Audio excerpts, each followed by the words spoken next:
Hanky, Spanky, why so cranky? Meatball Morrissey, disruption to corruption. Free Karen Reed, that's me. Action Jackson and Yannetti, building the dream team. Liza Little, Tori Georgia, let's see energy. Bye-bye Lally, who would've thought we'd miss you lollygagging? And here's to praying, hoping, waiting, justice won't be lagging. Hanky, Spanky, why so cranky? Meatball Morrissey, disruption to corruption. Free Karen Reed, that's me. Jennifer McKay, she's a piece of work. Hoes long to die in cold, girl, we know you made that search. Mean girl shit, her lies be shining bright, and we all don't know that John was beaten in a fight. Hanky, Spanky, why so cranky? Meatball Morrissey, disruption to corruption. Free Karen Reed, that's me. Brian Albert, king of Canton, calling Chloe it. Bumping uglies with your cocoa butt, dialing that ain't it. Mediocre chicken parm, Chrissy board select. Julie Albert bringing donuts in a freaking blizzard. Hanky, Spanky, why so cranky? Meatball Morrissey, disruption to corruption. Free Karen Reed, that's me. Brian Higgins got no game, weed whacker, where's the Jeep? I'm in the blue bubble, haha, the Lexus did not hit. Bet the homeowners will cop some shit, they said to Michael Proctor. Nope, he said not happening. Oh, how the lofty fall. Hanky, Spanky, why so cranky? Meatball Morrissey, disruption to corruption. Free Karen Reed, that's me. 227, it's a numbers game. 12, 10 lies uttered with no shame. 22 seconds is long enough to get your story straight and take it to your grave. And speaking of grave beef, has grave concerns. Your commonwealth engaging on nefarious terms. Should ever accuse when you had the chance. It's go time, Bev, let's dance. Hanky, Spanky, why so cranky?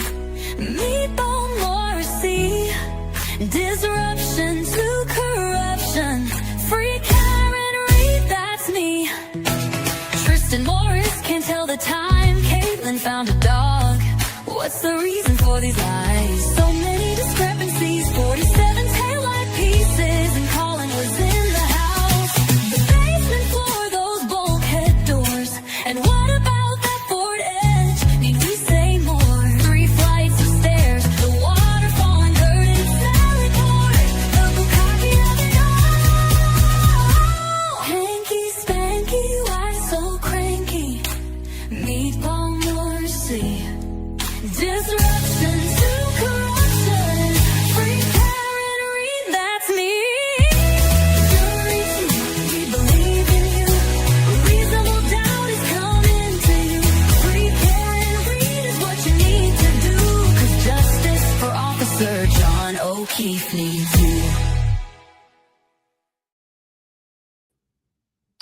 Hey, shorties. Oh my God, right on cue. These bloody idiot dogs. Hi. Happy day 3 of trial. Good to see you all. Thank you, what the fuck, for changing over that background for me. Love you. Half day in court today, not even. Bev, what's up with that? Brennan. What is up with that, Brennan? Poppy, what's up with you? Hang on, wait. I have a new soundbite. What do you say about that, Mr. Brennan? Guys, you know what I say about this, Poppy? I don't love it.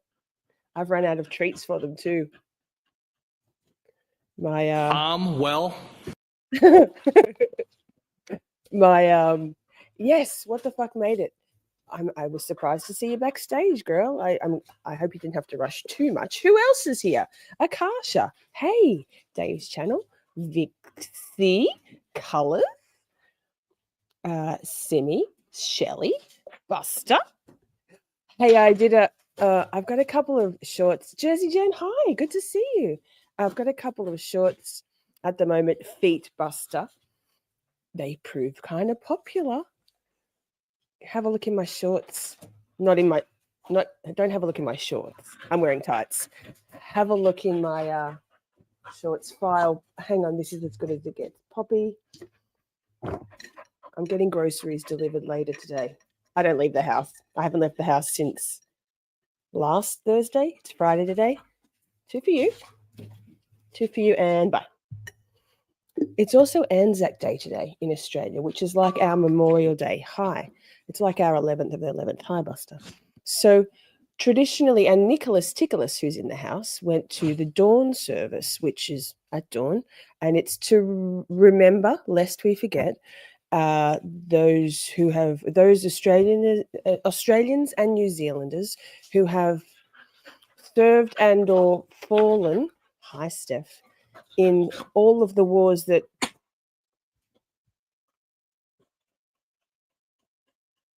so professional.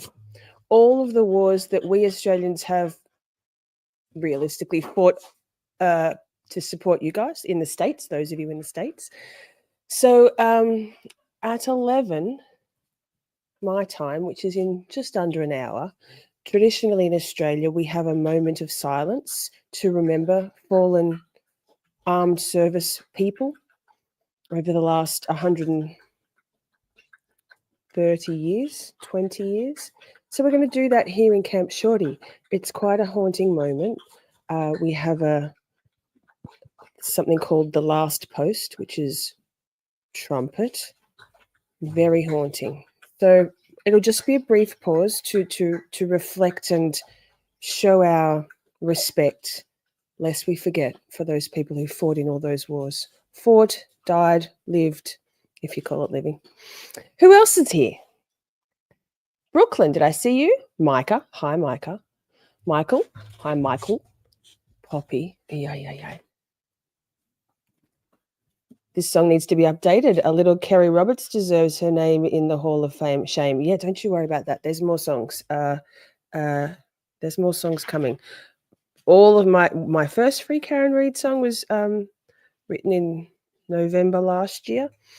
The other 2, 3, sidebar, were all written in the last week or two before trial began, retrial. And there's many more coming. Did I say hi, Shelley? I'm not sure. Hi, Shelley. Nicholas Ticklus. Lord Michael. Sir Nicholas Ticklus.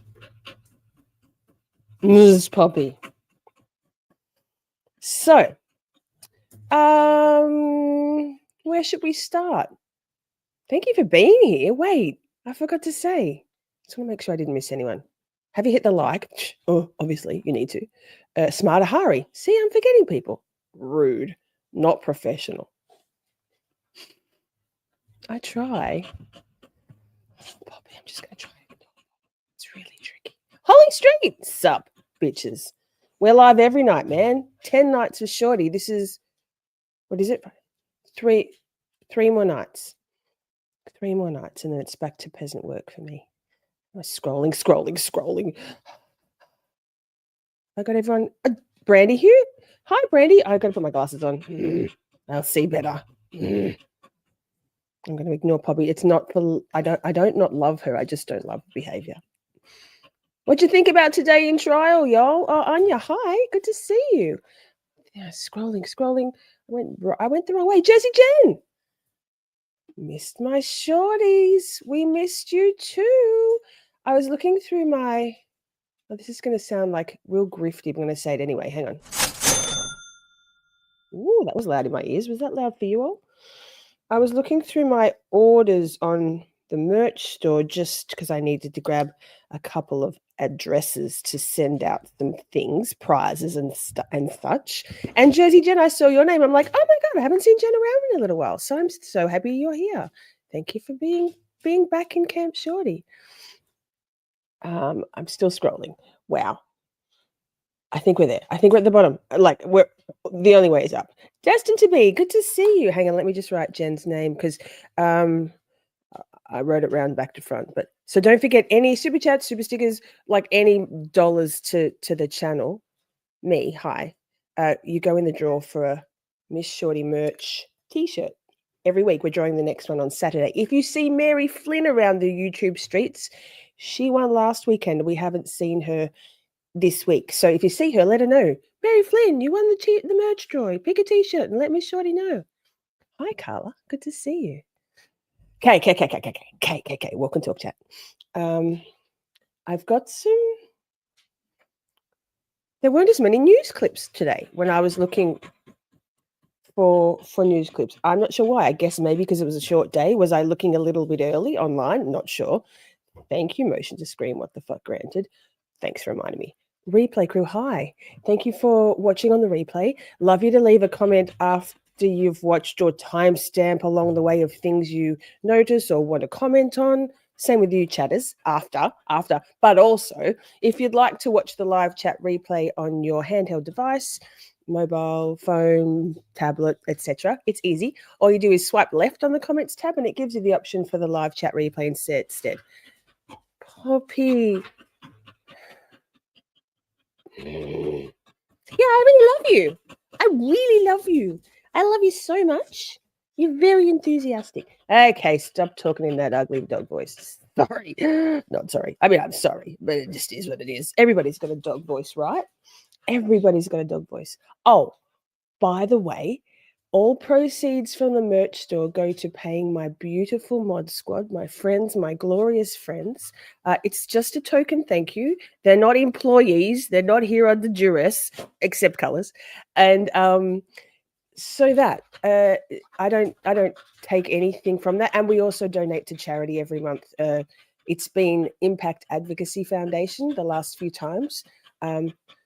So that, oh my God, Poppy, the panting. I have got some new deer antlers in the cupboard. I might get them for the dogs when we got this first video or two playing. Hang on. What do we got? Where should we start? Probably with my glasses, for goodness sake. Let's go with them. Oh, wait. I'll put this here, but I'll wait. Share. I watched A Body in the Snow last night. One's in the chat if you've watched Body in the Snow on the 5-part series. One's in the chat. That's better. Can't see a thing. Is this the one I want? Seems weird. I'll fix it. Poppy. One's in the chat if you've seen it. Vixie Blaze says yes. 1. Oh my God. Carla, Michael, Princey. Hi, Princey. I didn't say hi to you. Pia's here. Hi, Pia. I'm so glad you watched it, says Shelley. Yes. My thoughts. Walk and talk chat. Wait, let me just put this back like this. My thoughts. Honestly, maybe I'm like, it's preaching to the choir. Maybe I love Karen Reid like so much.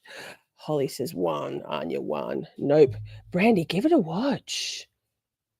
I don't have Netflix, so Simi. Hi, Simi. Colors doesn't either, and Colors will let you know. She did something paid on YouTube, paid like $8 to watch it. I watched it anyway. I thought there were a couple of moments where I was like, "Ee." There was one phrase she used, which was just an off the cuff phrase. Karen, in one of the last episodes, I think she said something about, she was talking, it was an analogy, like a metaphor, a turn of phrase, something about being hit. It was just a bad choice of words, but same. Hi, have you seen me? Almost everything I say is a poor choice of words. And I mean, I'm sorry, also John O'Keefe, but did they actually call you Johnny? Because the whole Johnny reference thing felt really cringy. I don't know. Maybe it's just because we all just refer to him as John or Officer John O'Keefe. Plevin, lol. Plevin cut directly after an image of Brian Albert was hilarious to me. The visual similarities of just like Timu Brian Albert, if that's what you want to be aspiring to. Colors has seen it.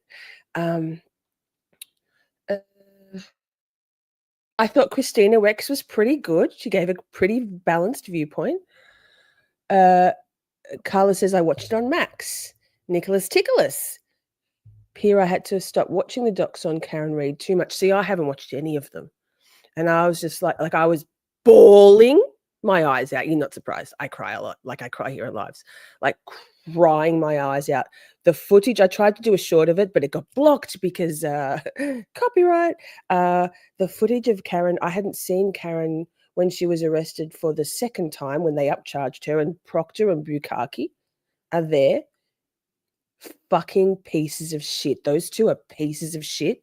You could feel the creep vibe of both of them about Karen. Like,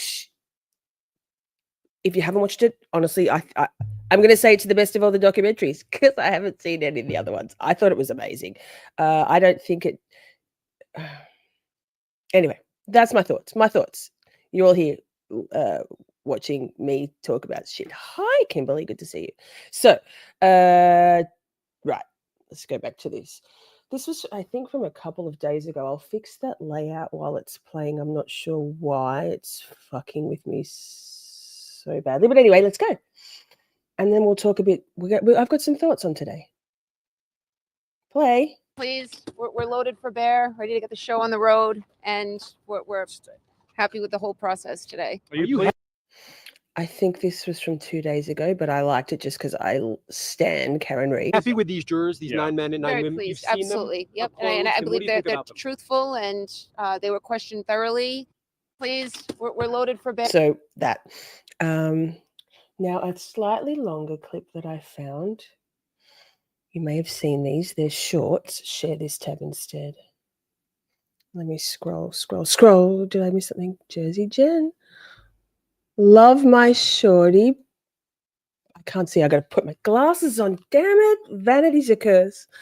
Love my shorty backpack. Get some merch. Oh, wait. Backpack? We have backpacks? Do you mean a side body bag or a tote? So many cool things. I've got the sneakers coming. Holly did a super chat. I didn't see that. Thanks. Too busy talking. Thank you. What the fuck? You're amazing. Holly Street. I've got so many. I've got so many sound bites these days. What do you want? I know what you generally always I'll take want. any motherfucker's money if he giving it away. Shit. Well. I What hate about that man. I truly hate him. We don't hate Bill Reid, though, do we? Thank you, Holly and Jen, so much. You're all in the draw. I'll write them down now. How does it feel to go through this again as a family? It's hell. It's hell. It truly is. My family's, we've lost 3 years of our lives at a time in my life that, when golfing turns on the back nine, someone say I can see the clubhouse. So, I feel something has been taken from my family, but of course, the Camerano. I don't know why it looks like that's that. where We'll see. most of the suffering has been. But without these lawyers who have sacrificed so much, Alan Jackson, Liza Little would not be traveling from LA on my dime because my dimes are limited. They're here because they believe in the cause. And so this is much bigger than a paycheck. This is all about the American way, justice, truth, and fairness. How does it feel to go through this again as a family? It's hell. I can only imagine it's hell. Y'all are both in the draw. Twice for Jen and Holly. Okay. I think that layout on the screen is probably because of it being shorts that I didn't like. Those are shorts, not regular video clips. So wait, this. Princey, you don't have to be a mod right now. I know you're away from home on a family, a thing with the husband. So thank you for listening. You could just be like pretend mod, Timu mod. Hi, Candy. They are already using footage. I can only assume the docos are as a fundraiser for her defense. Possibly. I have a feeling Karen's like, I'm going to tell my story. Why shouldn't I? Like, why shouldn't I? We talked about this yesterday. I would be the same. I'd be like, heck no. Heck no, silent. Heck no. Heck no. Loved Mr. Reid's comment about Peg's testimony. I didn't see that.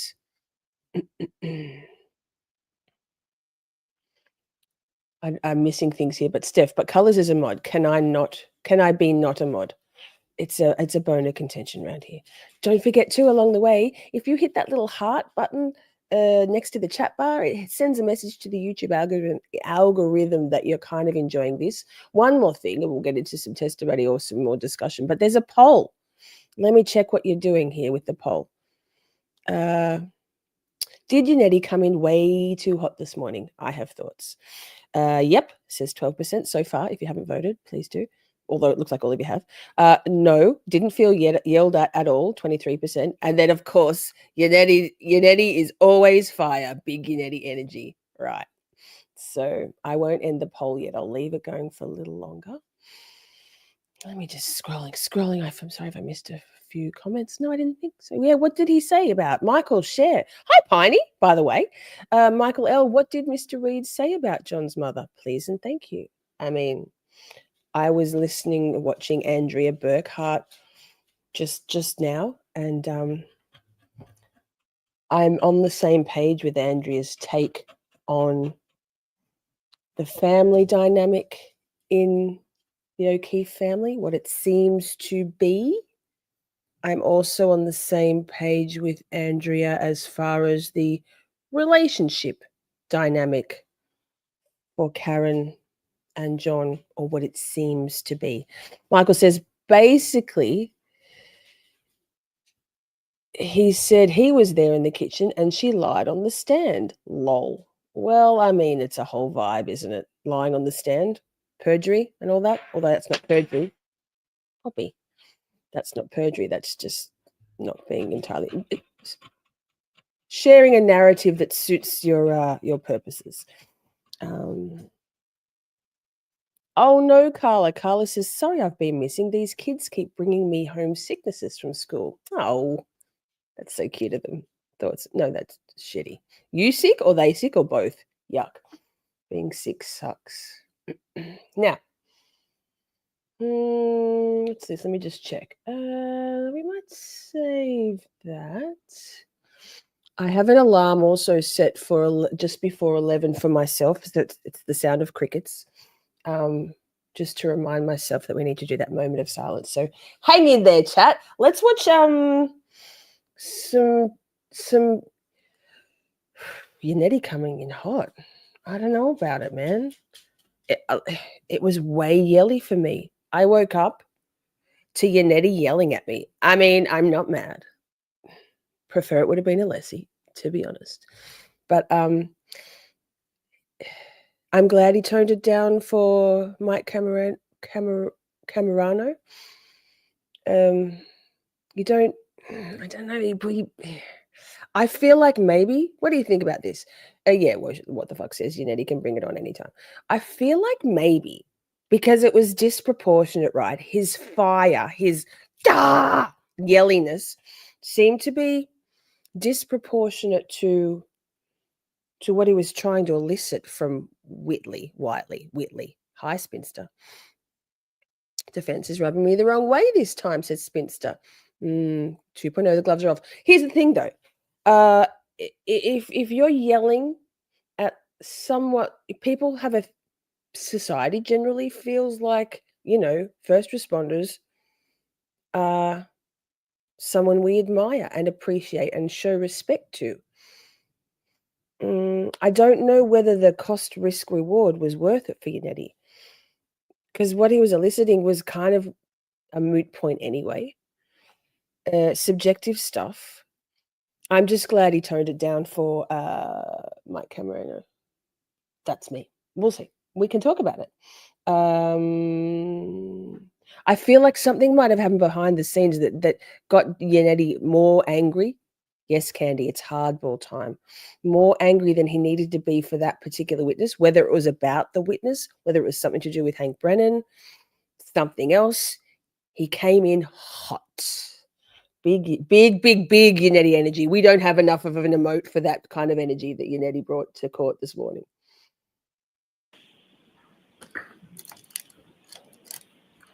What do you say about that, Hear Mr. ye, Brennan? hear ye, hear ye. All persons having anything to do before the Honorable Beverly Canoni, the Justice of the Superior Court, now holding in Dedham within and for the County of Norfolk. Draw near, give your attendance, and you shall be heard. God save the Commonwealth of Massachusetts. This court is in session. Please be seated. For starters, if you draw near, will you be heard? Because it doesn't feel like Beverly Cannoni necessarily wants to hear the both sides of things. I mean, obviously. Let's get ready to rumble! 22117, the Commonwealth versus Karen Reed. All right. Good morning again, counsel. Good morning, Ms. Reed. Good morning, jurors. I have to ask you those same 3 questions. Were you all able to follow the instructions and refrain from discussing this case with them? All right. Are you ready? I mean, if anyone's going to yell at me, I suppose I'm okay with Yannetti being in the yeller. It feels like... Sir, I'll remind you, you're still under oath. Thank you. Subtitles are on, closed captions today. Mr. Whitley, yesterday you testified that when Karen Reed was brought to the hospital, she didn't want to get into a hospital Johnny and she didn't want to give a urine sample. Do you recall that testimony? I do. It was clear to you that her reluctance to cooperate at that time was because she very much wanted to check on John's progress and status at the hospital, correct? No, I don't believe that to be the case. Well, you testified before the grand jury regarding this matter 3 years ago, didn't you? I don't believe I said that she was I reluctant. didn't ask you that question. You testified before the grand jury 3 years ago, didn't you? I testified before the grand jury 3 years ago. You were under oath then, as you're under oath today, correct? Correct. You swore to tell the truth. I am telling the truth. You swore to tell the truth in 2022 before the grand jury, did you not? I did. That was less than 3 months after you brought Karen Reed to the hospital, didn't you? Yeah. And your memory of what happened at the hospital was very good in April of 2022, right?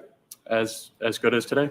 Your memory in April of 2022 was very good, wasn't it? It was very good as it is.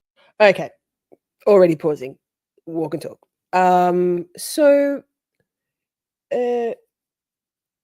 I guess going this hard, just Micah, not your kind of hard. Perhaps without the yelling, I would have been more receptive to this cross-examination. I honestly think in our scorecard, and we have a spreadsheet. Thanks, motion to screen. What the fuck, Brandon? I'm going to score this one a no win, a draw. I'm not going to score it a win for the Commonwealth because Hank Brennan. We're going to watch his cross actually, his redirect. It's interesting. He gets all slimy, like we would never tell you to do this, but. I guess there is a good effect just to show that there's even these basic witnesses who seemingly have no reason to have their story shift. The fact that he digs in and says, no, exactly the same. My memory is the same. Well, come on now, man. This fucking guy. Right. And hi, Stan. I see you standing stones here. Hi. I just think he could have done it without the yelling because I think that'll turn some of the jurors off. But then, as I said, Yannetti redeemed himself, in my opinion, coming in more calm. Imagine if he'd come in yelling like that at Mike Camerano. Why can't I say his name? Camerano. Bad. Thank God he didn't. As it is today. Okay, so you want to add the as it is today, despite the fact that you weren't asked that question. Is that right? Objection. Sustained. All right. When questioned by Mr. Lally at the grand jury, you were asked the following question. So what, if any, interaction did you have with her, meaning Ms. Reed, at the hospital once you were there? You remember that question, right? I do. And your answer was, after that, I helped escort her down to, they call it the psych hallway, where they have rooms set up for psychiatric patients for their evaluation. And then she was unhappy that she wasn't able to see him, meaning John. And she kept trying to. She didn't want to get into a hospital Johnny. She didn't want to, I believe, give a urine sample. She was not, the nurses were asking her to do certain things that every patient has to do, and she was not cooperating with them. Do you remember that number of times that happens. I agree, Smarter Harry. You can expose the bullshit, the lies, and the stupid blood. Like nobody's memory is better 3 years later. Nobody's. That's not how brains work or memory. He could have done, I just think Yannetti could have done the same thing without yelling. And Yannetti isn't a big yeller. He's not normally so screamy, is he? Which makes me think that something might have happened that meant he came in hot. I mean, maybe he had an extra shot in his coffee this morning. I'm not sure. I do. So 3 years ago, when you Whitley, testified about this Whitley. issue of giving a urine sample, you Whitley. testified under oath that you believed that she didn't want to give a urine sample, correct? Quietly, yes. The first one. Yesterday, 3 years later, you testified with certainty that she didn't want to give them, right? Yeah, she was giving them a hard time about having to give a urine sample. Right. No, I'm asking you about your testimony yesterday in contrast to the grand jury. Okay, so Missy, it says, I'm manifesting AJ confronting Guarino on the 32,000 texts he missed in Birchmore.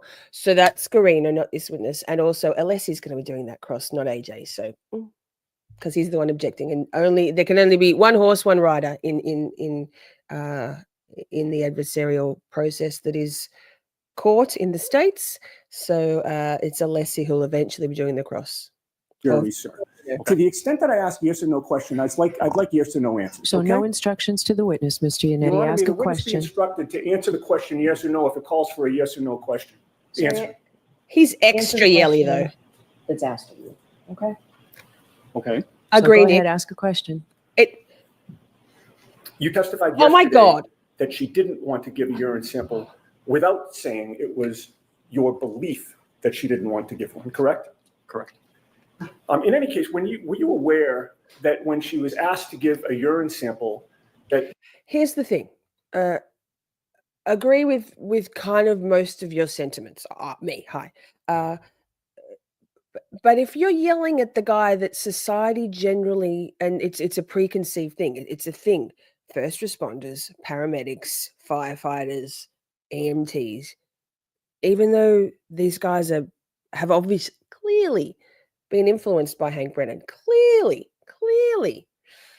I think it was EDB that was saying, have they in their prep had the fear of God put in them by I don't know, Tully and Brennan, that they need to be so careful with what they say. They need to drive home these things because X, Y, Z. Maybe they're saying you're going to end up getting hounded by those, the sex cult members, the turtle riders. Psh, bullshit. Maybe, who knows? But every single witness seems to be coming on the stand, digging in. Maybe it's just the pressure of the second trial. Maybe it's just knowing that the whole world is watching. Surely none of these witnesses are under any illusion that it's anything other than worldwide now, right? But stick with me. Yannetti, like yelling, and it doesn't feel like he's simply projecting his voice because the lectern is right back. It's not a podium, it's a lectern. Just ask Linda Kenny Barton. It's a lectern. Is further back in the court that he felt he needed to yell. But no, he's not just projecting his voice differently. Yannetti is going hard. So he's going hard at a first responder. The jury is going to be turned off by that. Half of the jury are women. I don't know about most women, but I don't love being yelled at or feeling like I'm being yelled at when the volume of the voice and the aggressiveness of the questioning feels disproportionate to the witness on the stand. He doesn't come in yelling, though. So what about when Yannetti actually needs to come in super hot at a witness, like later down the track?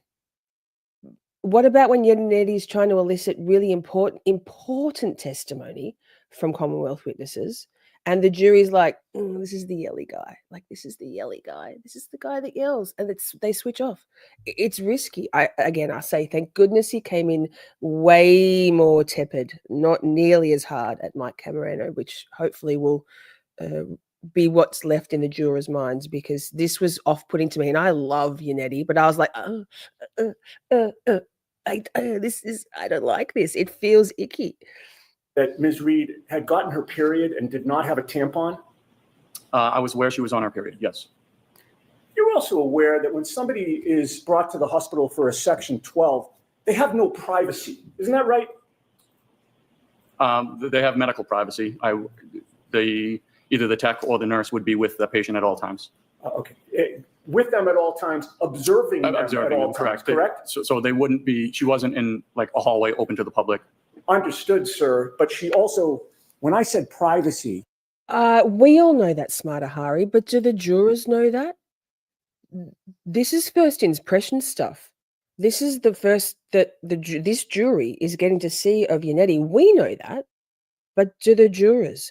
Are the jurors coming in on day 3 going, whoa, it's 9:30 and this attorney's yelling at this first responder? Like, fuck, they don't know the background. They don't.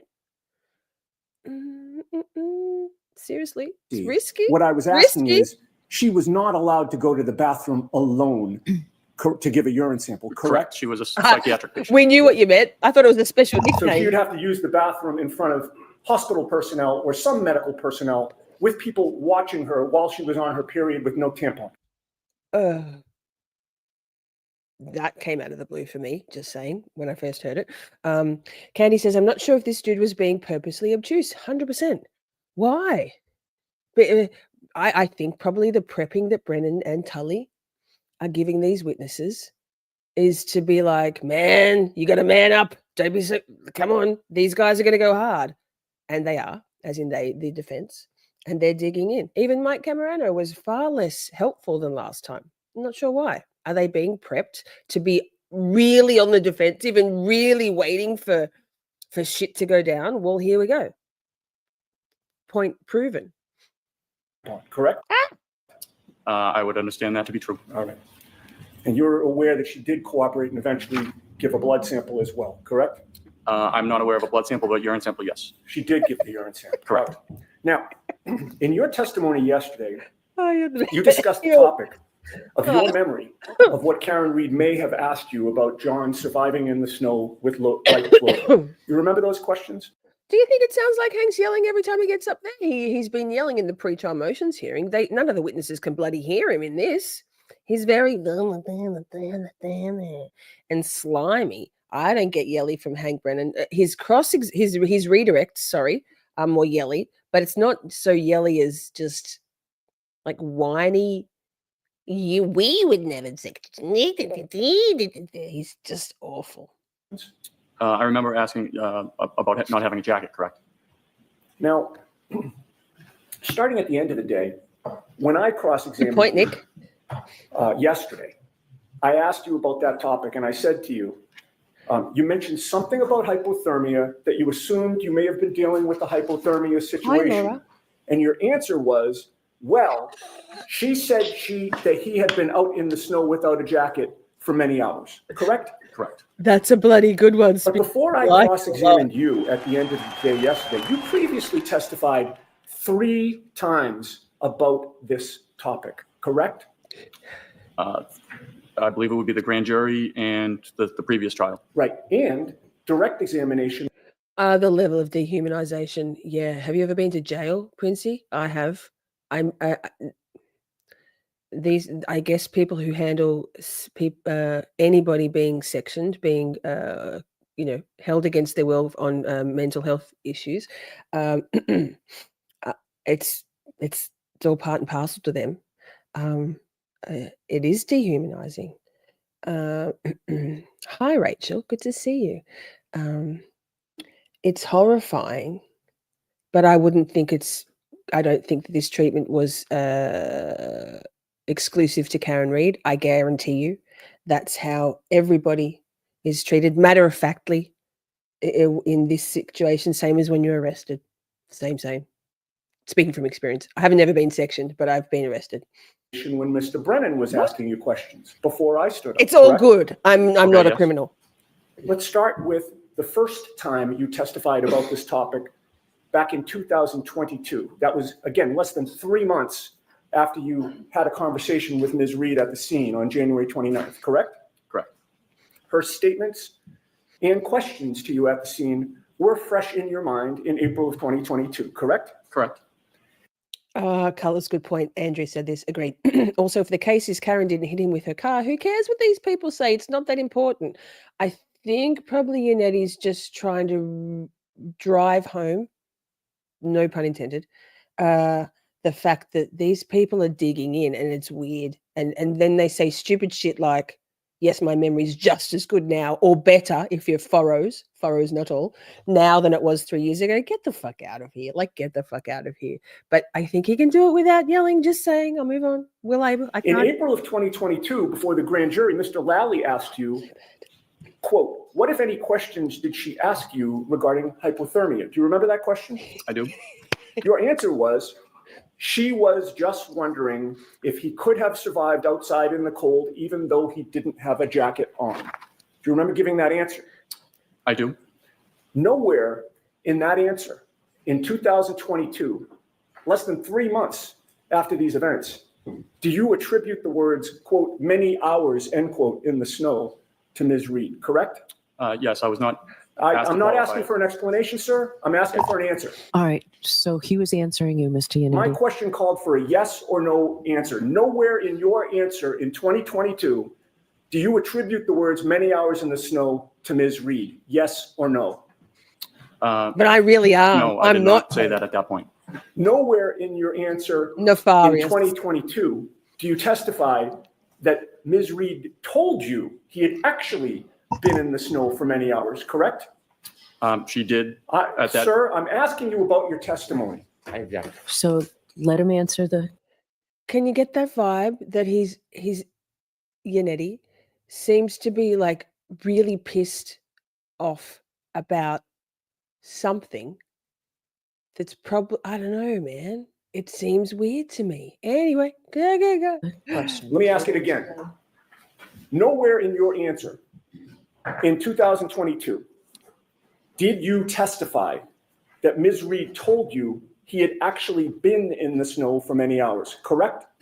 In 2022, I testified that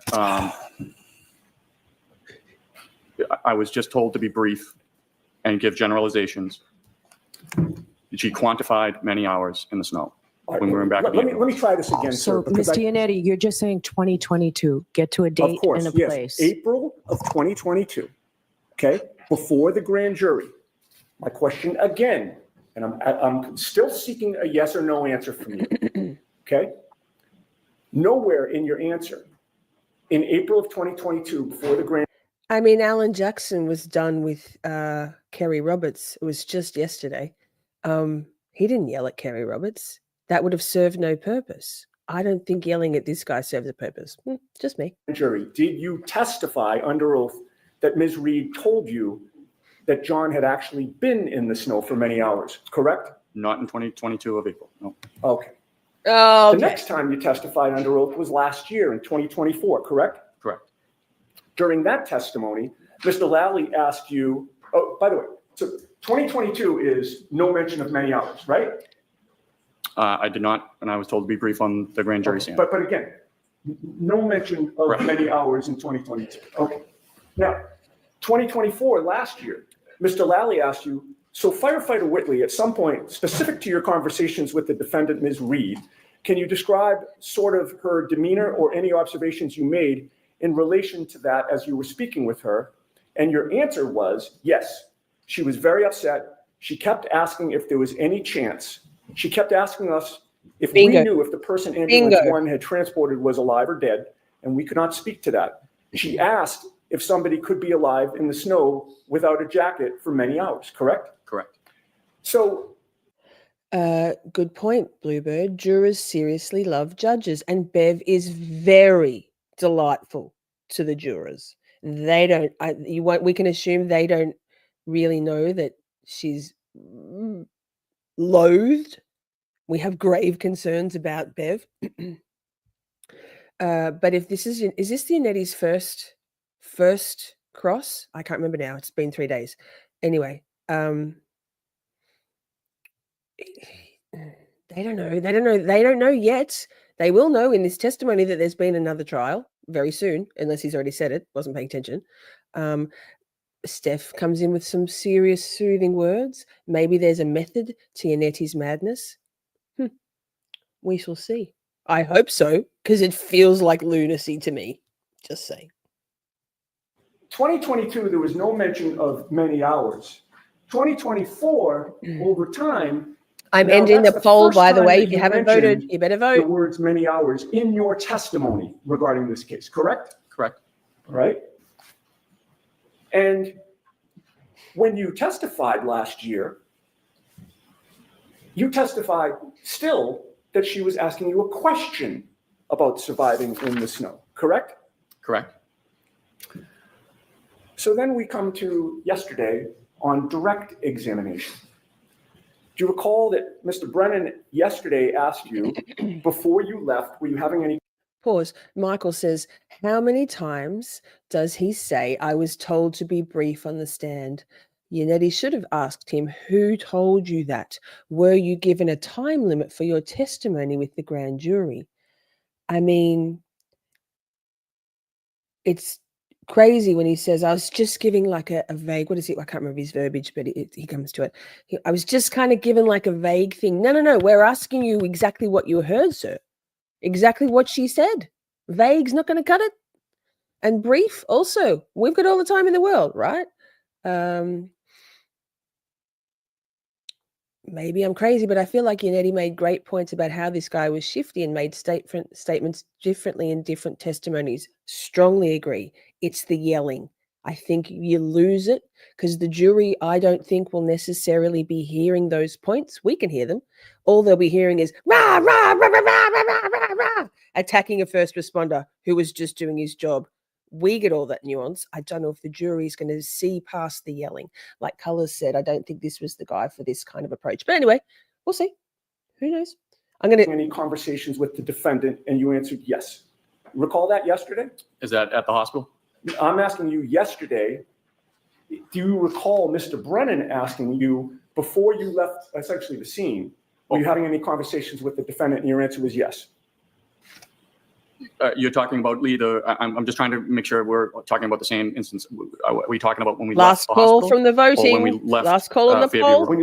When you were at Fairview Road, leaving Fairview Road, we're talking about the same subject of what Ms. Reed supposedly told you or asked you.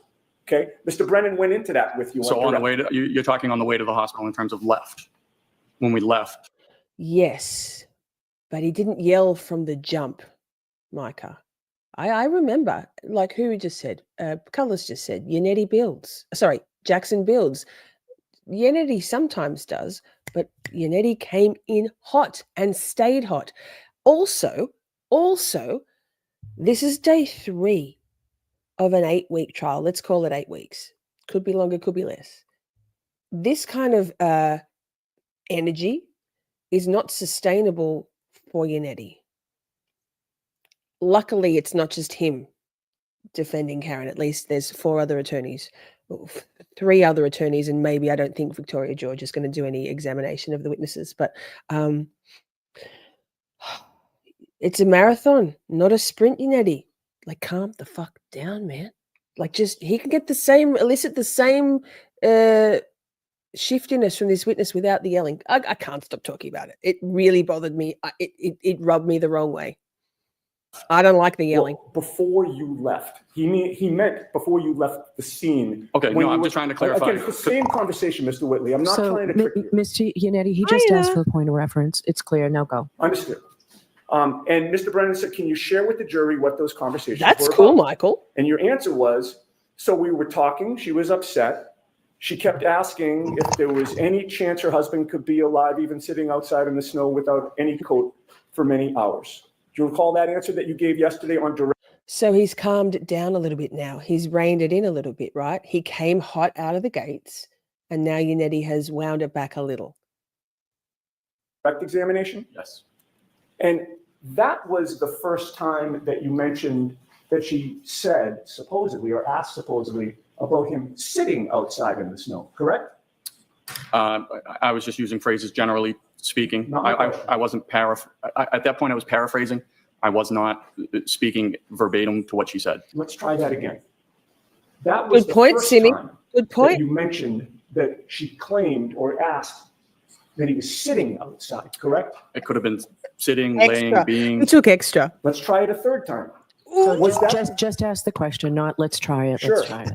Was that the first time? I feel so that you uncomfortable. testified under oath that Ms. Reed said or asked about him sitting outside Are you asking me to clarify whether she used the I'm not word asking sitting? to clarify. That's a good point too, Brandy. I seem to recall Yannetti starting his cross yesterday and was cut off by Bev.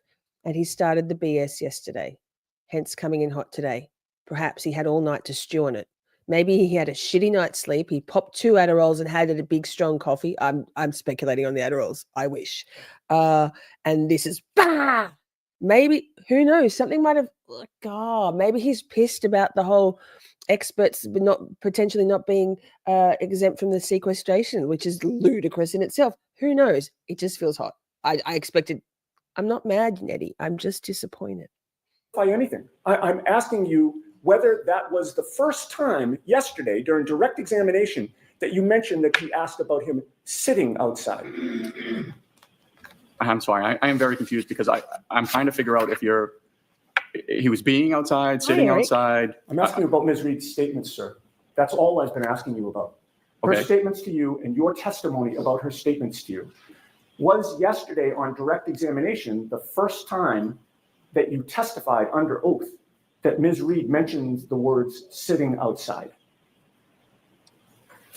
See what? Let it go. Choose your battles, Yannetti. Like I don't know. This penis head. I don't know. Well, I'm just using. She might have said laying outside, being outside, outside. Okay, so he's like, I don't know, man. I'm just saying shit. This jury, yes, that she. Like, can you imagine me on the stand? Like, I don't know what I said 30 seconds ago. I don't even know. I don't know. I tried to say good stuff, and I tried to be professional. I'm a irresponsible YouTuber. I don't know, man. I don't know. I'd be fucked. Mention the words sitting outside. You're now saying that might not have been accurate, correct? It could have been a different word.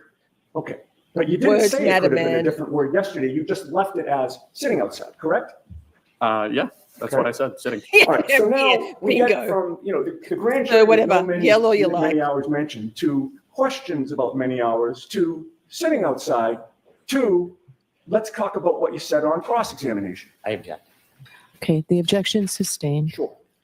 On cross-examination, your words were, she said he had been out in the snow without a jacket on for many hours, correct?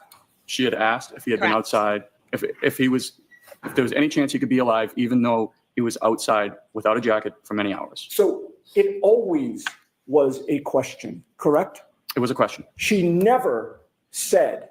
Poll has ended. I'll do another one. What you said on cross-examination yesterday, which was she said that he had been out in the snow without a jacket on for many hours. That was not a declarative statement by Ms. Reed, correct?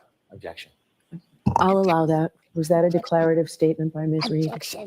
She asked if he could be alive without a jacket in the snow for many hours. So it was a question, sir. She asked me, and we were just trying to give her hope in terms of telling stories of hypothermic patients that could survive outside in the snow. Okay, is there any redirect? Of course there is. Okay. Briefly, I hate that man. I totally hate that man. Right, fellas? Boom. Oh, for fuck's sake. I just think he could have got there without the yelling, but all of your points have been very valid, chat. And some of you don't feel like you're being yelled at. In fact, nobody thought he was coming in too hot. All of you just said Yannetti is always fire. Big Yannetti energy. The 63%. Should have been 69, just saying. When you were called to the grand jury, was the testimony as in-depth and as long as it is in front of this jury? No, not even close. When you're recounting your memories of what happened, do you memorize word for word what you've said in the past? Objection. As to that form, it's sustained. When you're recounting the past, do you record your statements personally? Objection. I'm going to let that word. Do you record your statements? No.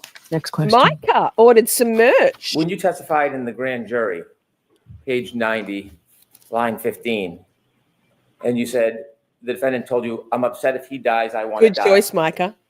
And then you later testify. I hate that man. I truly hate that man. Micah ordered the Rehome the McAlberts t-shirt. Very nice, Micah. Good choice. So at the end of when I get it's not going to be much this month, but when I get the payout for this month's merch proceeds, anything from the free Karen Reid range, we have Grave Concerns and Rehome the McAlberts. Those proceeds will go to Karen's Defence Fund. I'll round it up to the nearest 50, so it'll be 50. And the rest will go to the beautiful mods. So this. Akasha says, also, wait, as a mental health professional or someone bringing in a person for mental health issues should be recording absolutely everything they say. Facts. Facts. Facts. Thank you, Princey. Free Karen Reid merch. There it is. All proceeds from free Karen Reid merch will be donated to Karen's Defence Fund. And there's so many things. There's t-shirts, mugs, caps, shoes, or not free Karen, notebooks, so many things, cool stuff. Akasha, isn't it? I don't know where you live, but you must be on the West Coast because isn't it dark where you are? Are you doing nighttime gardening? Are you doing nighttime gardening? I'm not sure. So he looks like an absolute dickhead there, like literally. We'll give it another couple of minutes, and then if you recall, it is ANZAC Day here in Australia. So in a couple of minutes, we're going to just spend like 2 minutes remembering the fallen and the returned servicemen, the 14-hour wars in Australia and New Zealand, or your wars, but our citizens, men and women of the armed forces in the last 120 years, and then we'll get back to it. Last year, and you said, if my husband dies, I want to die. Do you notice the little differences between those phrases? I do. Is that you making up words? No. Is that you trying to Hi, butterfly. case? Objection. As to form, that's sustained. Are you inventing facts? No. Sir, when you were recounting what happened that day, are you using your best memory? Objection. Sustained. I love that. When you were asked by the defendant, Thank you, sir. about how long, or someone out in the snow without a jacket long. for many hours. Do you remember that conversation with her? I do. Where were you during that conversation? We were in the back of the ambulance. Do you remember it distinctly? I remember it distinctly. She was looking at me. When you tried to give her hope and comfort, and you told her stories about other situations where people, maybe children, have fallen through the ice and had hypothermia, did you have that conversation with her in trying to comfort her? I did. Do you remember that conversation? I do. Did you necessarily Wait, I'm going to play that again. Soundbite. What do you say about that, Mr. Brennan? share those conversations with the grand jury? I don't recall if I did or I didn't. Did you ever write that in your report? No. Is it something you typically put everything in your report? No, we do not write. Generally, we only write patient complaint, what happened, what they did, not their opinions or anything like that of what's going on. Do you have any interest in the outcome of this case? I love my How long have you been a firefighter for? Since March of 2006, and an EMT since November of 2002. Over 20 years. Correct. You said that you live near Kerry Roberts? I do. You've been to a block party for the kids where you brought the fire engine down? I do. I'm going to allow it. When you're at that block party, do you ever step out and have secret meetings with Kerry Roberts trying to corroborate some conspiracy on their behalf? No. That's just silly. Did you see his cheesy laugh? Like, no. What did Bev just say? That was a soundbite. She said this. What do you say about that, Mr. Brennan? That's the soundbite I was looking for yesterday and couldn't find it. And then I happened upon it this morning. I was like, oh no, last night. It was like, yes. Just stumbled upon it. So 11 a.m. here in Australia. Let's just. So this is called the Ode, which is a little, an ode. And then we'll listen to the last post. So lest we forget. They went with songs to battle. They were young, straight of limb, jovial, steady and aglow. They were staunch to the end against odds uncounted. They fell with their faces to the foe. They shall grow not old, as we that are left grow old. Age shall not weary them, nor the years condemn. At the going down of the sun and in the morning, we will remember them. Lest we forget. Thanks, Tori. So that's what we say, lest we forget. And then this.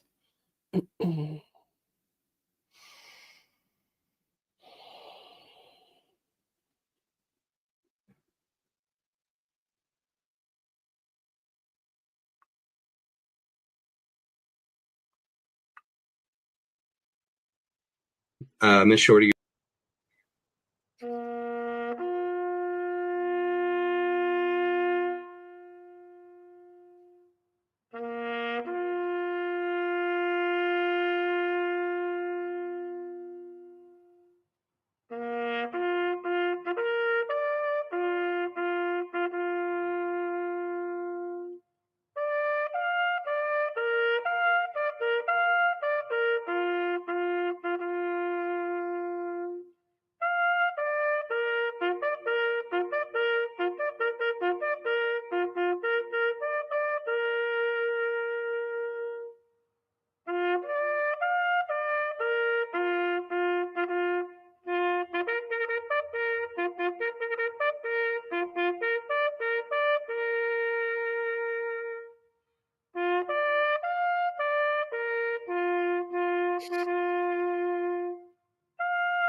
Thanks, chat.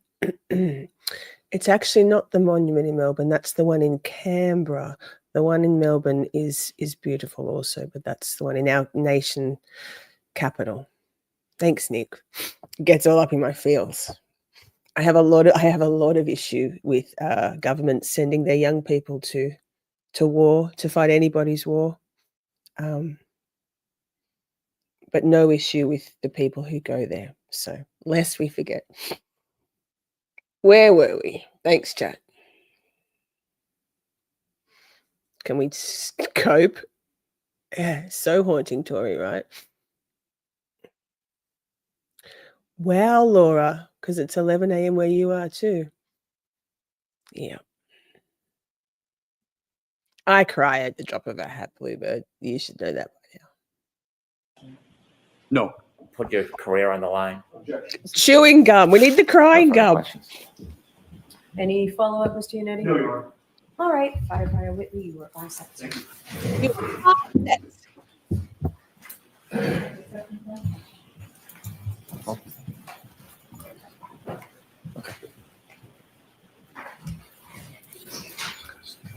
Sidebar. Oh, here we go. No. Let's play clip 5, Your Honor. Oh.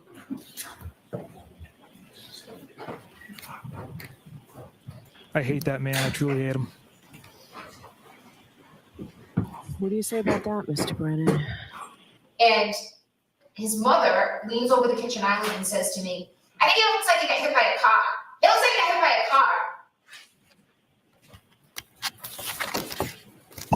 All right, who's your next witness, Mr. Brennan? Next witness is Jean DeMoulis. I don't think we need to watch this witness, right? Who is this? Isn't this the one who introduces the manager of CF McCarthy? It's just foundational stuff. So thank you, What the Fuck, for this amazing running sheet as always. Could not do this without you. I don't know what I do over here, but it certainly isn't getting my streams ready. I mean, I do, but fuck. Entry of security footage. Mike Camerano. Let's do Mike Camerano. 40. Walk and talk, chat. Walk and talk. 4633. 4633. KKKKKK. Oh my God, I just had a freak out that I was on a different day of trial. That's not how it works, Lisa. Walk and talk, walk and talk, walk and talk. Okay. Commonwealth calls Mike Camerano. Camerano. Sidebar.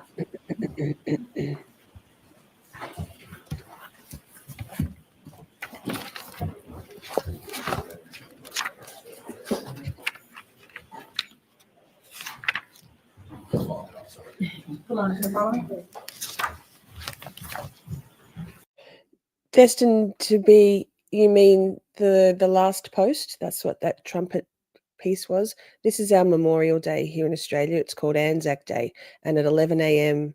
on ANZAC Day, we have a moment of silence. So we did that. I appreciate you.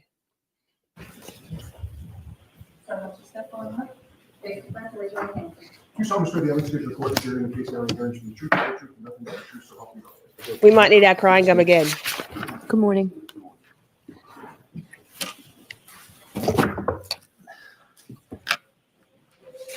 May I? Please. Good morning, sir. Good morning. Could you please introduce yourself to the jury? Hi, good morning. My name is Michael Camerano. Mr. Camerano, can I ask how old you are? I'm sorry. Spell your last name. Camerano. That clip. Yes. And so if you could either move the microphone. Good point. It lost some of its punch, didn't it? The clip about Karen. Yes. Had Hanky Brennan been able to play that as when he wanted to play it, which was juxtaposed with Peggy and her understandable grief, expression of grief on the stand, it may well have had the impact Hanky wanted. But, the jury, there's been plenty of water under the bridge since then. Plenty of yelling. They're not remembering Peggy after they just had Yannetti yelling in their area for the last half an hour or longer. Microphone down a little bit or speak up or maybe a combination of both, please. Okay. Thank you. Thank you. I think she was a Can I willing ask you how old you are? 48. Where do you live? Canton, Mass. How long have you?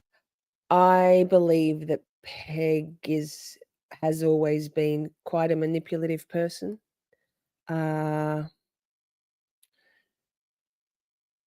And that behavior was highly manipulative, and the Commonwealth cashed in on that. Yes. This guy testified so boring. I'm IMO. I mean, yes. Boring or different to last time. Last time Mike was far more receptive to just saying it.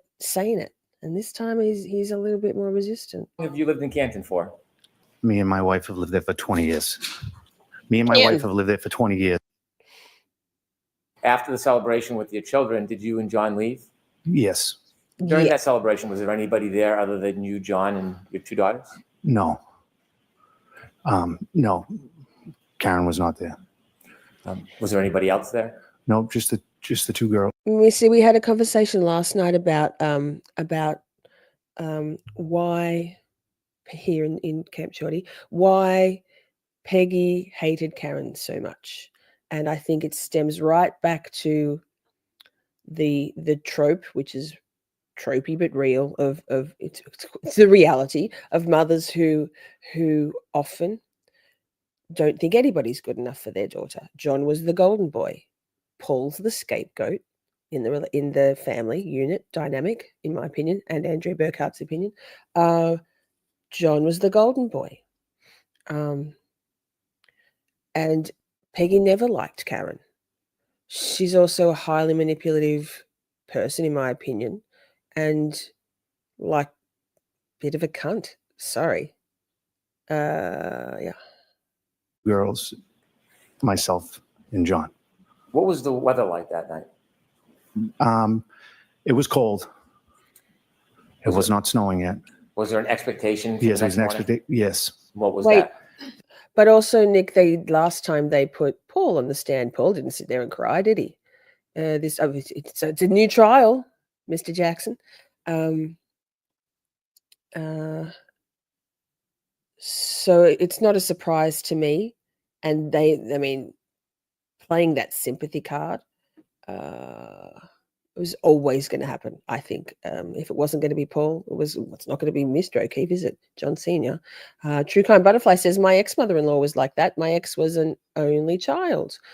I think someone pointed out in Andrea Burkhart's chat, I wasn't there, I was on replay, but she highlighted the comment that all it will take is for one juror, one female or male juror, to have a mother-in-law like Peggy, and they're like, and they're gonna be like, yeah, hell no, this woman's a piece of work. I've dealt with this my whole life. I don't feel sympathetic towards her. Sympathetic towards her, the grief of losing her son, absolutely. No, not taking away from that at all.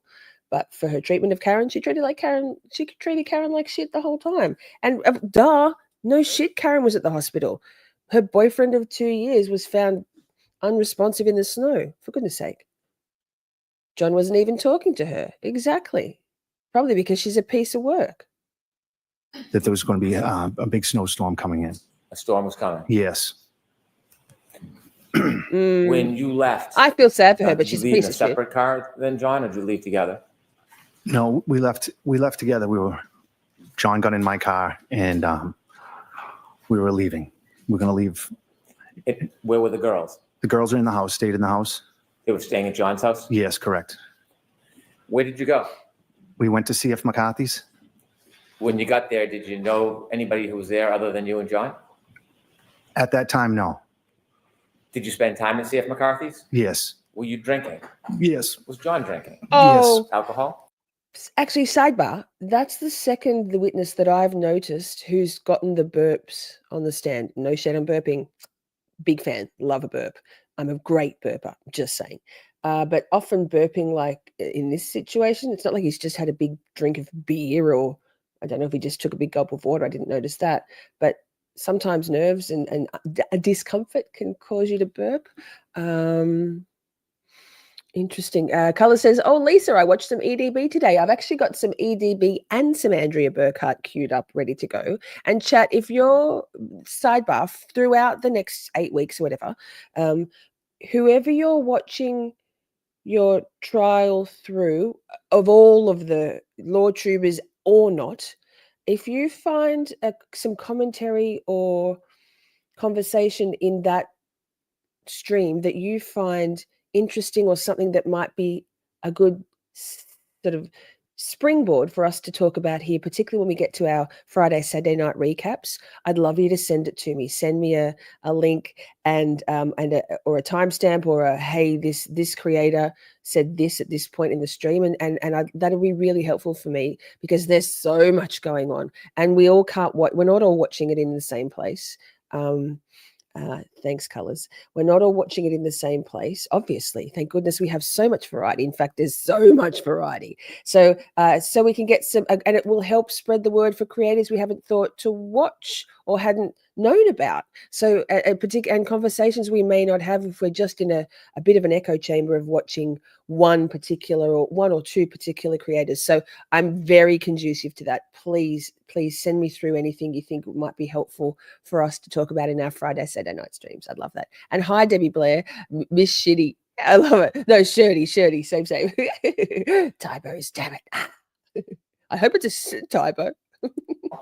Yes. How long were you there for? A couple hours. While you were there, did anybody come and meet you that you knew?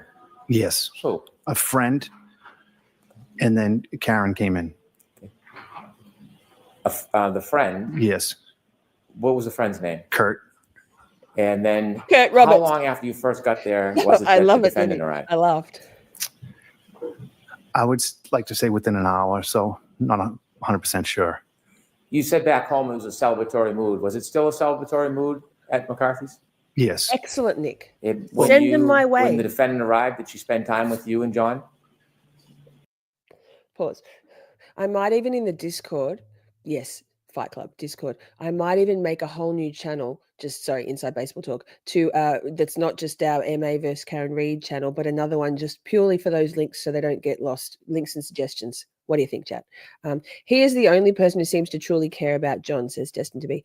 I think Kerry Roberts cared about John. I think Kerry Roberts' responses, reactions and emotions were real. I felt them. But I think she's thoroughly tainted by Jennifer McCabe. So, chat, do you want just to go to, do we want to hear this? Debbie Blair says, I felt bad for this man. I felt bad for this man too. I don't think his demeanor was all grief and renewed trauma in having to recollect this stuff. I think I have a feeling that the prepping they're receiving from Tully and Brennan and Lally's in the room, apparently stinking like ciggies, is putting the fear of God in them, which I don't know how helpful it is. Yay for rum drink. Rum and Coke? Rum on the rocks? What do you got? What kind of rum? I've talked briefly to her and John, but mostly talking. Okay. You didn't see any issues? No. It was a normal night? Seemed to be, yes. As far as you could see? Yes. And you saw John drinking? Yes. Did you see the defendant drinking? I saw her with a glass, yes. Did you leave at the same time that John left? No, I did not. When you left, was John still at the establishment? Yes. When you left, was the defendant still with him? Yes. Why did you leave?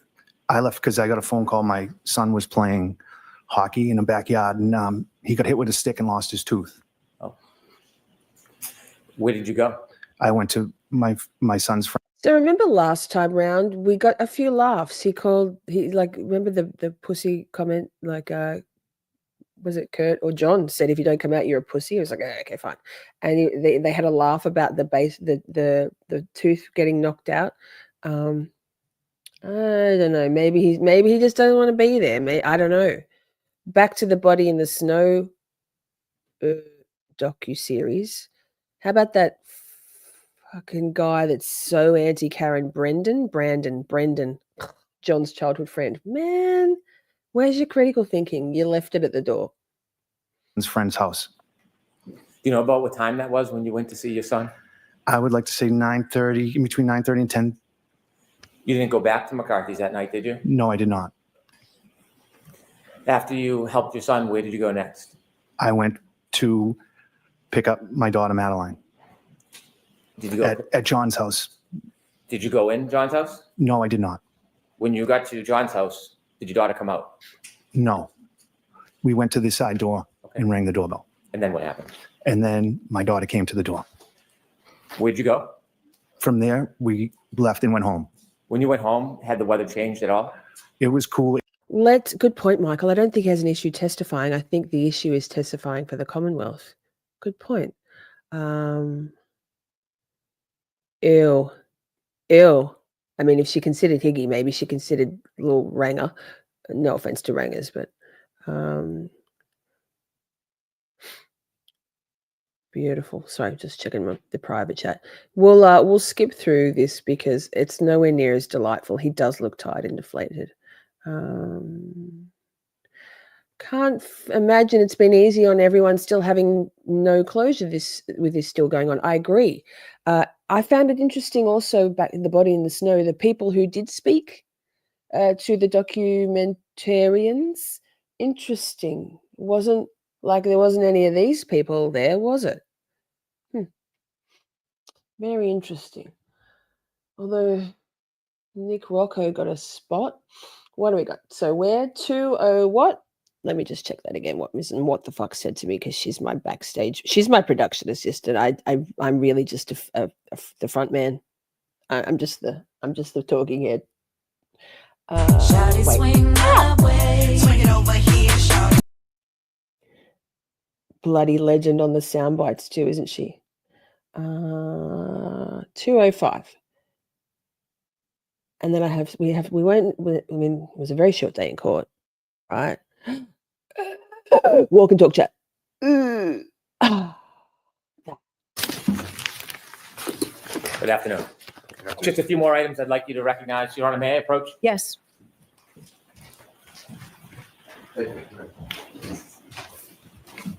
Showing you an envelope. Do you know what's in that envelope? Yes, the raw data extraction of John O'Keefe's cell phone. All right, ask it to be marked simply for identification, please. Okay. I hate that man. I truly Second hate him. folder. Yes, the raw data extraction of Jen McCabe's cell phone that I created. Thank you, sir. Your Honor, ask it to be marked for identification as well. All right. Thank you. Someone with orange hair, an orangutan.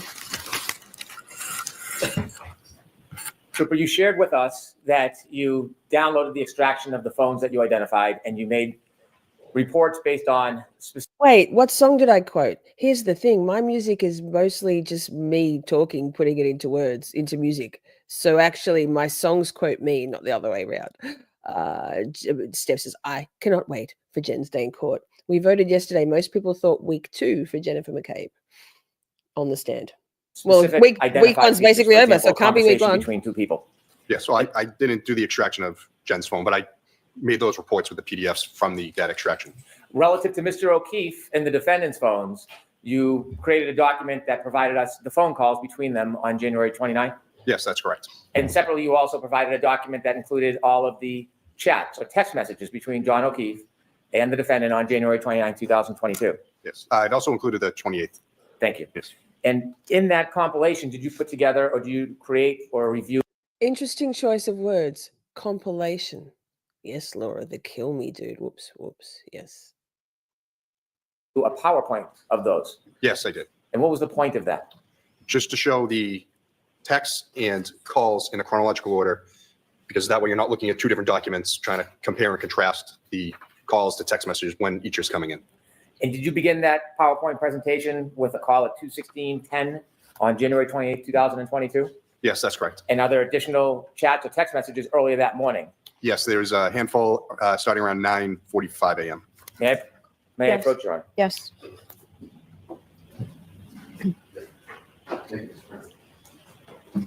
Handing you a folder, sir.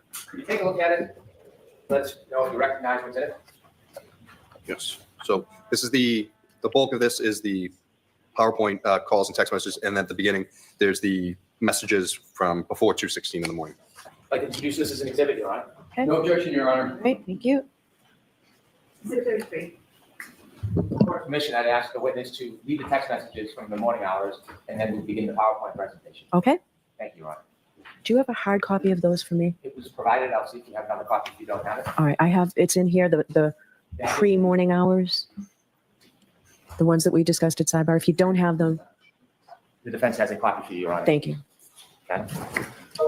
I'm sorry. Thank you, Ms. Little. Okay, thank you. What do you say about that, Mr. Brennan?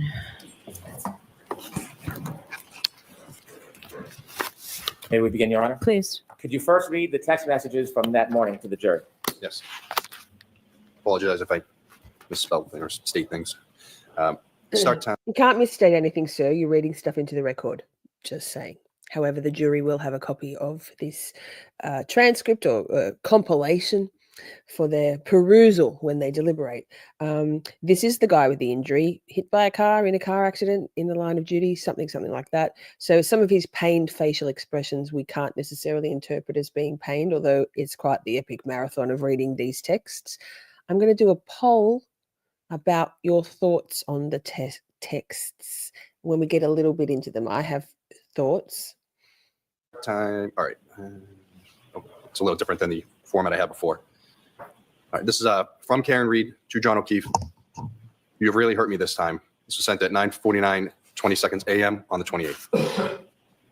From John O'Keefe to defendant. I'm sorry. This has been an issue with me for 8 years. It physically hurts me to see everyone else in their life do things for them, and I'm forced to always be the bad guy. This was sent at 10:02:56 a.m. on the 28th. From the defendant to John O'Keefe. I'm not the same as everyone else. Most of the time I try to do what is healthy/smart for them. More importantly, I try to support you in what you need. You just lashed out at me and said terrible things. I don't know how you've gotten to this point with me when I'm just trying my hardest. You made your point and continue to beat me down. I have a lot going on too. Physically, I'm falling apart and trying to get answers and help. 10:09:49 a.m. on the 28th. From the defendant to John O'Keefe. You know what? I was going to do this the other way around, but I'm going to... So I'll do a poll. but I have got nope. Yep. I'm going to play this for you. Karen Reid is such an effective communicator, right? This is already my thoughts. And of course, Andrea Burkhart. Oh my God. Sorry, my tabs are going like, what do you mean? What do you mean you're going to share a different tab instead? I just am. So this was, oh no, wait. Let me just check this was something to, I presume it colors that you watched Andrea Burkhart from the start today. So I won't necessarily play it. It was something to where, I'm going to play it. Fuck. We had a conversation last night about, it's only about 7 minutes and then I'm going to go to the next one, about how, whether the defense is going hard enough. Well, Yannetti came out hot this morning.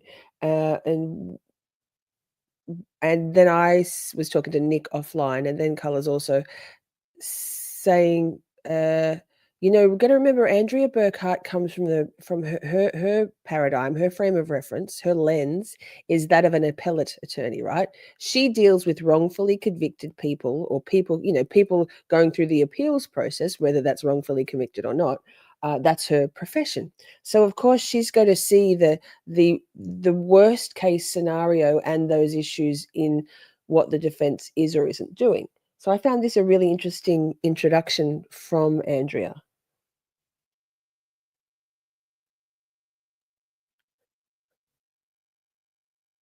Oh wait, fuck. You can't see that. God damn it. I'm sure I pressed share this tab instead. I'm such a professional. Oh God. Wait. God damn it. I try so hard and it just all falls apart. Karen Reid. Okay, no, wait, we're good. We're good. So, I was a little critical of the defense yesterday. And of course you all know I don't have bad intentions. I'm not trying to like aggrandize myself or anything. I just have concerns because we watched this trial the first time. We saw how it unfolded. And I don't want to see them just run back the same thing they did the first time that wasn't successful. But I will also point this out. We are in the Commonwealth's case. And so the Commonwealth should already have moved the ball forward. I mean, this is your opportunity to be presenting your theory. And I don't see that the Commonwealth has really delivered on. She talks so slow. That it made in the opening my brain statements. can't. Because what we heard was that. But I love her. The Commonwealth has facts, science, and data on their side. Those are going to prove beyond any reasonable doubt that Karen Reid killed John O'Keefe. And we haven't heard a single bit of that yet. We heard that the backup was that's going to be corroborated by Karen Reid's statements, right? I hit him. But we've had one witness who says she says that, and that witness was a pretty big problem. Pretty big problems with credibility with poor old Mr. Nuttall. He really is, in my mind, he's a true believer. He's a true believer. I don't think he's badly intentioned, but boy, do I think he has confabulated like a champ. And so that's what makes him valuable as a mouthpiece for the Commonwealth theory. He really, truly believes in it. So I just want to give you some assurance that for all that I haven't been like bending over to pat the defense on the back. Certainly they've done some things well. Thought they had a great opening.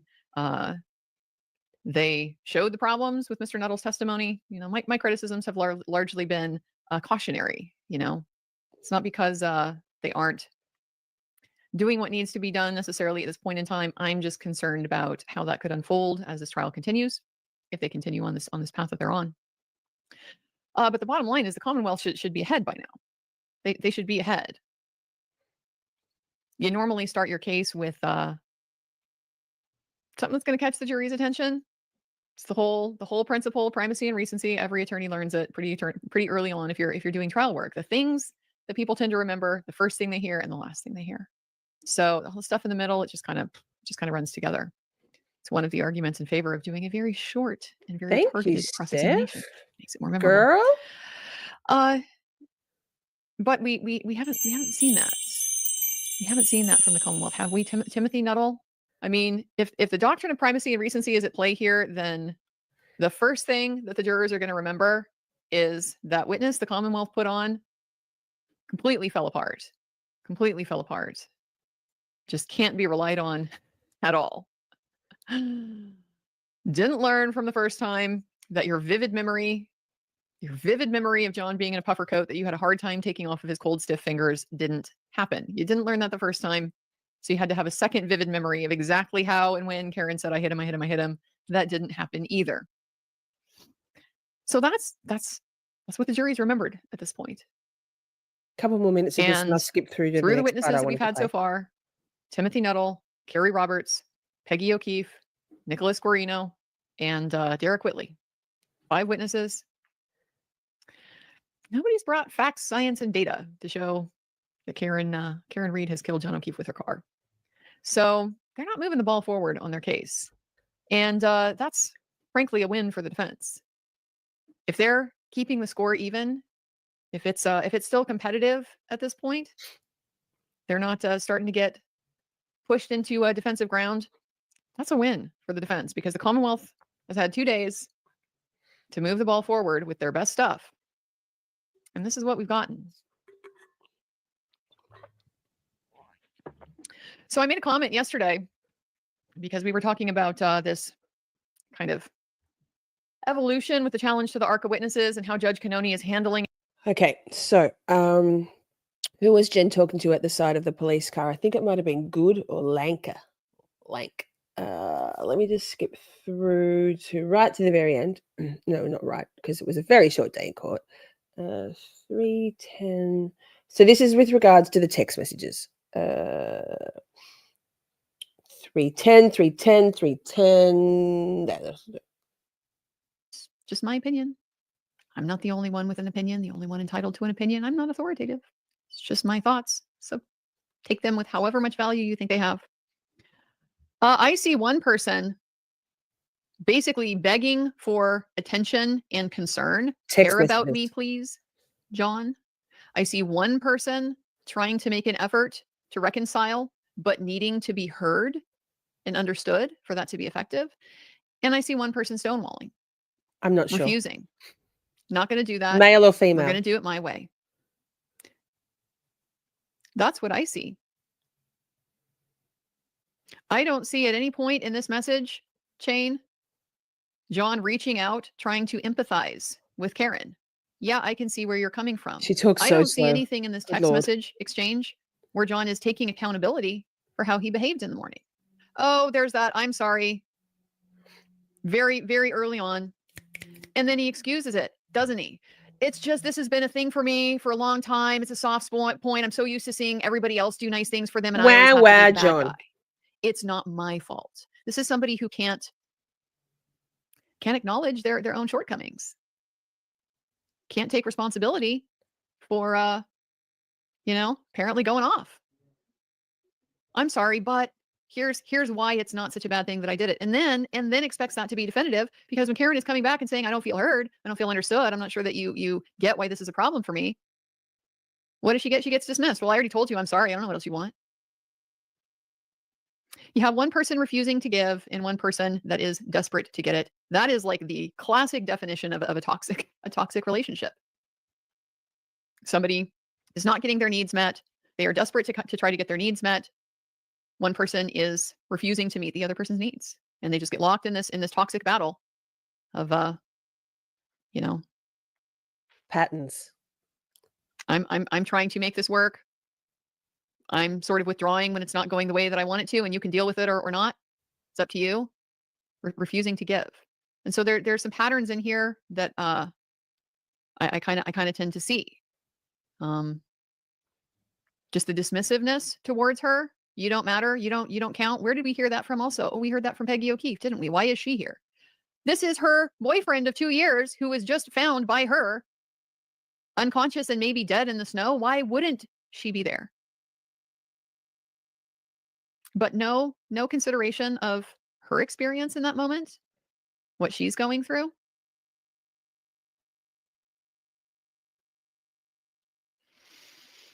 Just a pattern, guys. You got to wonder.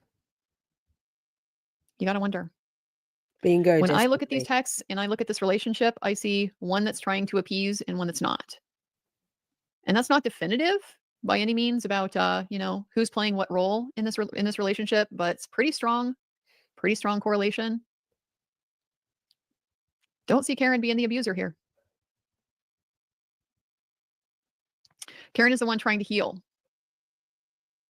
John is the one who is inflicting emotional harm by name calling, going off on her, giving her a hard time because she's doing nice things for the kids. John is the one who is making excuses for his behavior. He's an asshat. John is the one who is then stonewalling, refusing to take accountability. That's what I see, guys. Same. That's the pattern that I see. Same. So now let's go back to, tell me what you think. We'll listen to some of these bloody cringe messages. Well, not cringe, just sad. Nick said, didn't you say, Nick, in the Discord, you're like, those text messages just made me feel sad for Karen. Very sad. And that kind of makes sense then when having just watched Body in the Snow. So I wasn't going to watch it again today. So good. No wonder she isn't really gushing about John when she talks of him, because maybe she's recovering not just from the trauma of the grief of him passing and still living the trauma of this frame job, but also it wasn't the best relationship, right? So she wouldn't have like, oh, he just lit up the room, glowing things to say about a man who treated her like shit a lot of the time at that point in the relationship, right? Not a perfect parent. I'm trying very hard and sometimes treat them nothing like I used to. 10:46 a.m. on the 28th. From John O'Keefe to the defendant, I know, I'm sorry for lashing out. I'm just hurting and struggle daily with them. Always feel like I'm failing at this parenting thing. I wasn't built for this. 12 a.m. on the 28th. The defendant to John O'Keefe, Kaylee isn't perfect, but everything wonderful about her is because of you. 36 p.m. on the 28th. Yep. And if you want to watch that, it's Andrea's episode from today. It's actually quite a long one. She does a lot of, because the court day was only short, right? And Andrea doesn't do any or much commentary when court is in session. She does things before and after and in the breaks. So if you prefer not to have your your court stream interrupted by commentary, like what are you doing here for starters? But she goes into also talking about how, family dynamics and relationship dynamics, that if John's role model in withholding love is what his parents, Peggy, did. I get the feeling that Peggy wears the pants in that family, and that Mr. O'Keefe, John Sr., is the downtrodden spouse. Makes sense. Motion to Scream, what the fuck, has requested a song break, and you know what? I'm not going to play Sidebar, even though I'm sure you all want it, because I wrote this song the day before yesterday, but I feel like it could be quite an anthem for Karen, to be honest. I didn't write it that way, but I was listening to it today and I was like, well, actually, hey, got some real Karen vibes. So indulge me, chat. It's only, it's not very long. It's not long at all, I guess. It's just a quick music break. We'll BRB. It's a variety show, let's be honest. Now some music. The supreme leader decrees it.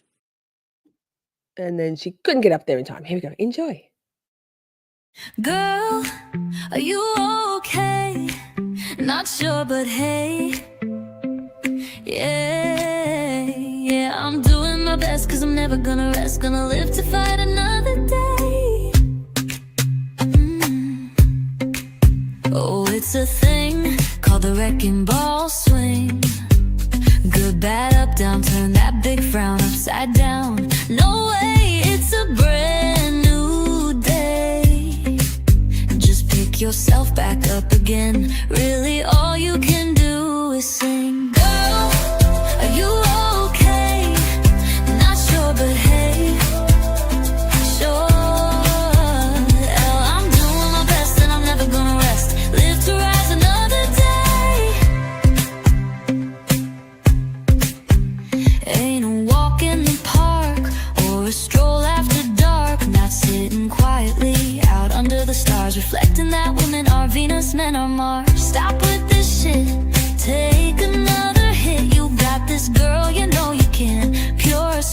grace and wit. Girl, are you okay? Not sure, but hey. Hey, yep, I'm doing my best and I'm never gonna rest. Live to light another day. Taking my emotional regulation. Program myself using weird triangulation. Cause just when you think you got it all down pat, there's a sledgehammer into your face, and you're right back at the start. Baby, are you okay? Not sure, but hey. Hey, y'all, I'm doing my best and I'm never gonna rest. Gonna live to love another day.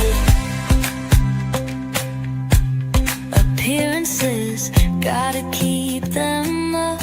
So I smile and say, oh hey, what's up? But ultimately it's 1, 2, 3, and I'm filling from an empty cup. Girl, are you okay? Not sure, but hey. Hey, oh, I'm doing my best and I'm never gonna rest. Gonna live to fight another day.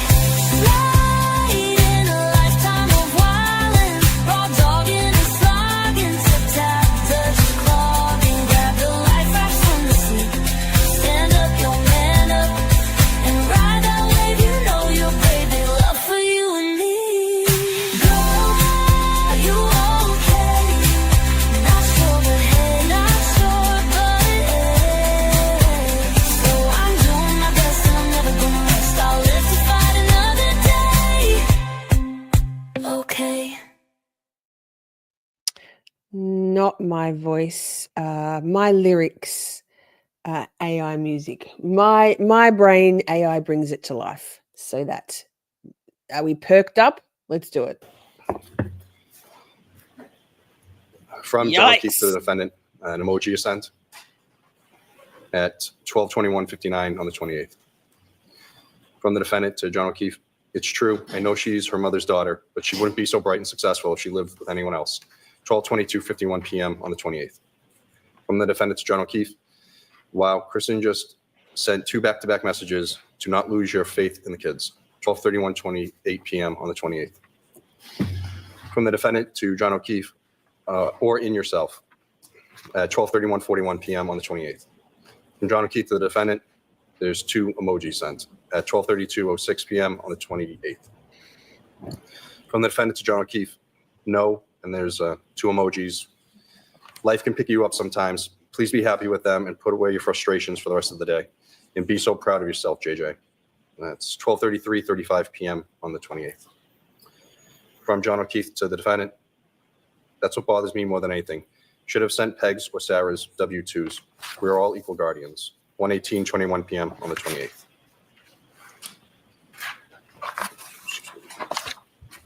From the defendant to John O'Keefe, maybe you can call someone. 1:21:55 p.m. on the 28th. From John O'Keefe to the defendant, like who? 1:46:42 p.m. on the 28th. From John O'Keefe to the defendant, what time are you coming here? 1:47:38 p.m. on the 28th. From John O'Keefe to the defendant, it's another emoji sent, 2:05:30 p.m. on the 28th. From the defendant to John O'Keefe, I don't know what time, feel kind of out of it, just trying to clear my head, 2:06:07 p.m. on the 28th.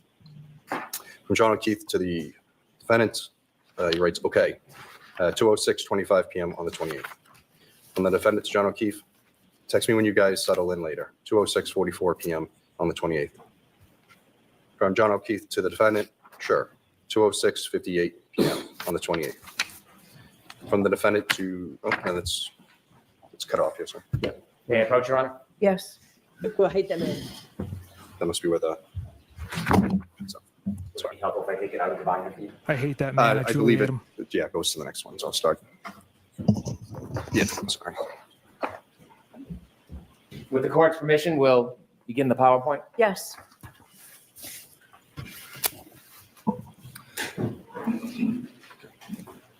At your leisure. Okay.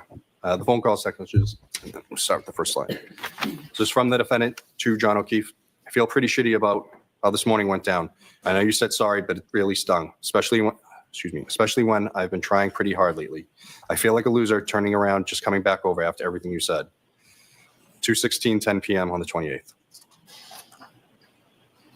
From John O'Keefe to the defendant, not sure what you want me to do. I said, I'm sorry, and I was out of line. If you prefer to stay home, I totally get it. 2:16 p.m. on the 28th.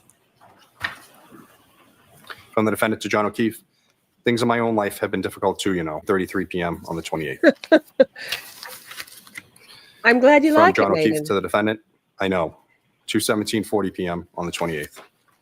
There's a new poll, by the way. Get At voting. 2:17:45 p.m., the defendant calls John. The phone call is answered, and they speak for 2 minutes, 22 seconds. 2:23:02 p.m., the defendant calls John. That's again answered. At 1:00, and they speak for 1 minute, 2 seconds. At 2:24:17 p.m., the defendant calls John, and the call is rejected. From the defendant to John O'Keefe, tell me if you're interested in someone else. Can't think of any other reason you've been like this. 2:25:18 p.m. on the 28th. From John O'Keefe to the defendant, nope. 2:25:33 p.m. on the 28th. From John O'Keefe to the defendant, things haven't been great between us for a while. Ever consider that? 2:26:03 p.m. on the 28th. At 2:28:40 p.m., the defendant calls John. That call is rejected. Mr. Guarino, can you explain to us the difference between not answered and rejected? Yes, so if the call is not answered, that means the call rang out and goes to voicemail. If the call is rejected, that is someone actively hitting the send to Hi, voicemail Mama button Bug. I to didn't see you disable there. the call to stop it from ringing. From John O'Keefe to the defendant, kids are here, not in the mood to. Man, there is so much gaslighting and DARVO in this bullshit. Like, John's an asshat. I'm sorry, was an asshat. I'm sure he's a good guy in some respects, but as a partner, hard pass. It's going to be a no for me. Talk. 2:29:03 p.m. on the 28th. From the defendant to John O'Keefe, so you're not into it anymore. That's fine, but I don't want to keep trying. I'm and in you the blue keep treating bubble. me like Ha this. 2:29:12 p.m. on the 28th. Karen's in the blue bubbles, not From the ha. defendant to John O'Keefe, I'm trying to hug and kiss you this morning, and you whack me in the face with a pillow. 2:29:59 p.m. on the 28th. From the defendant to John O'Keefe, last night you're basically like, yeah, what about when we talk about the future? So why don't you just admit you're not into so much anymore? 2:23 p.m. on the 28th. From John O'Keefe to the defendant, not how it went down, but okay. 2:26 p.m. on the 28th. From the defendant to John O'Keefe, can you please admit your head is out of the game with us?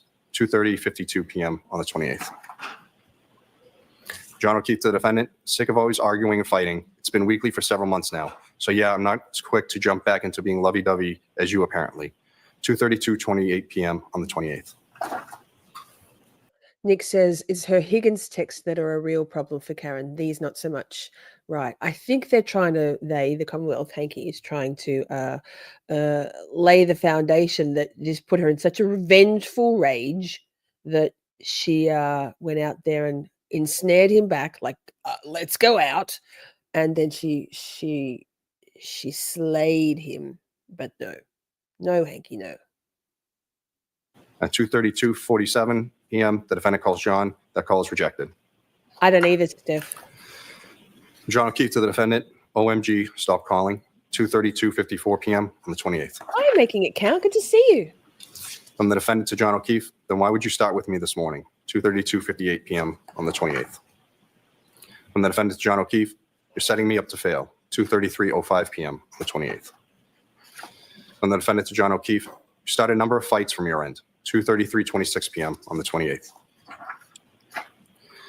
And John O'Keefe to the defendant, I've explained it a few times already, not doing it again. 2:33:31 p.m. on the 28th. From the defendant to John O'Keefe, so you're not into this anymore. 2:33:41 p.m. on the 28th.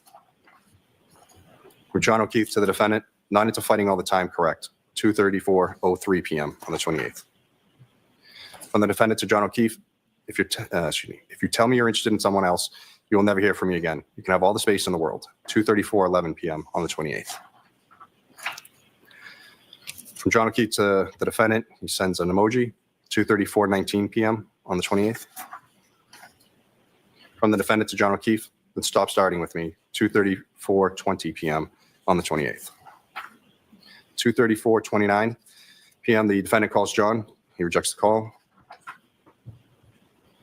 John O'Keefe to the defendant, I'm not answering, stop calling. 2:34:42 p.m. on the 28th. From the defendant to John O'Keefe, can you please answer after how you treated me earlier? 2:34:43 p.m. on the 28th. 2:34:54 p.m. The defendant calls John. That's rejected. So these rejected phone calls. What a manipulative piece of shit.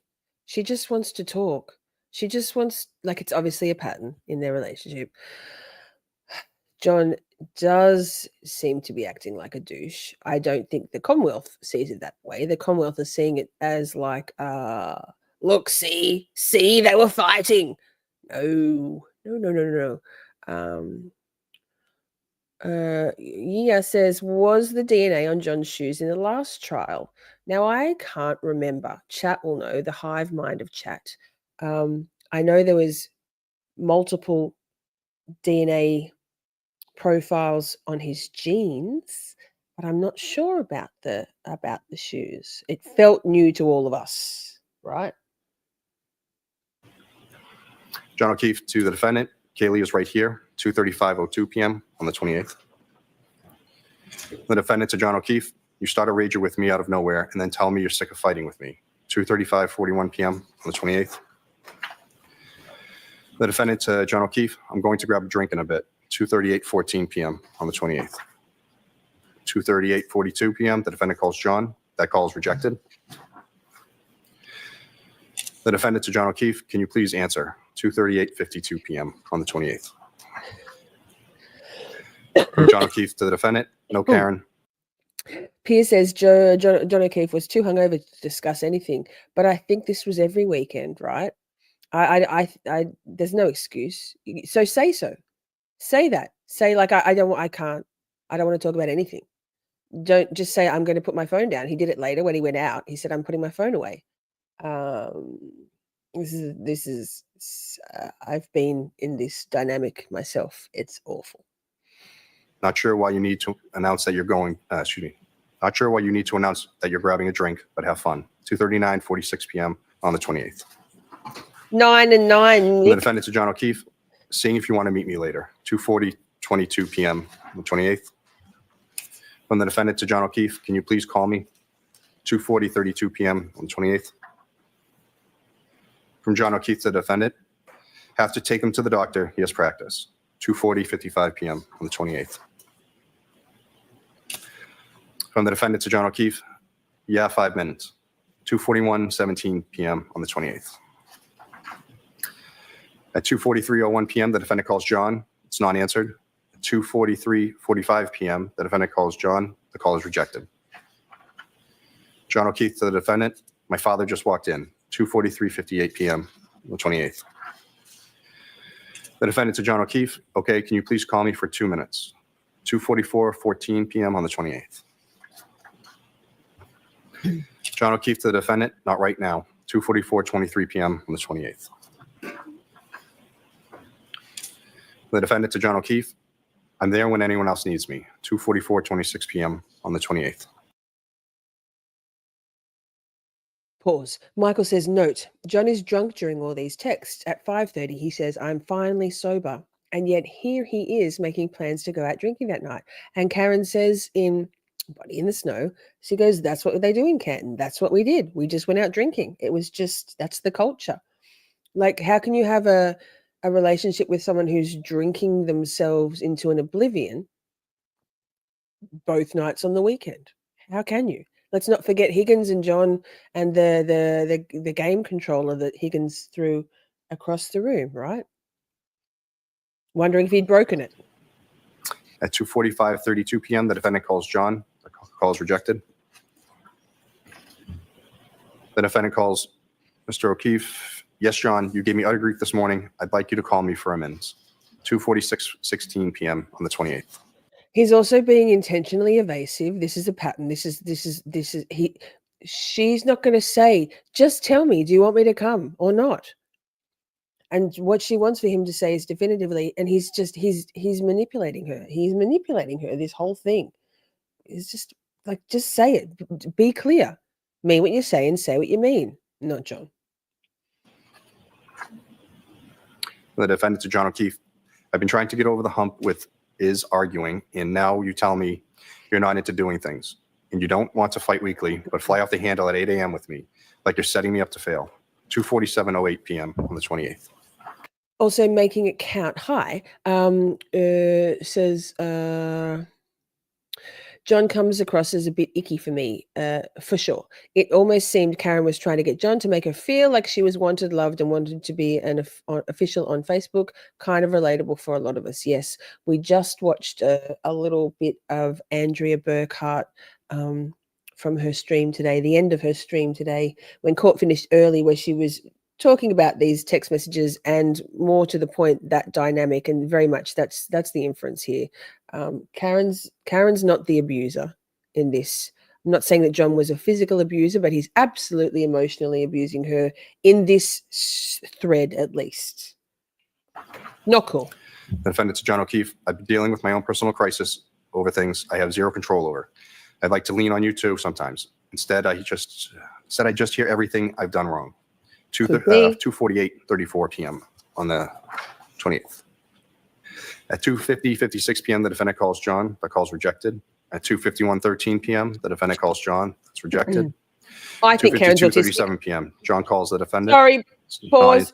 Who, again, if you've watched the Body in the Snow, the very first episode, with all of the home video stuff of Karen, I'm sorry.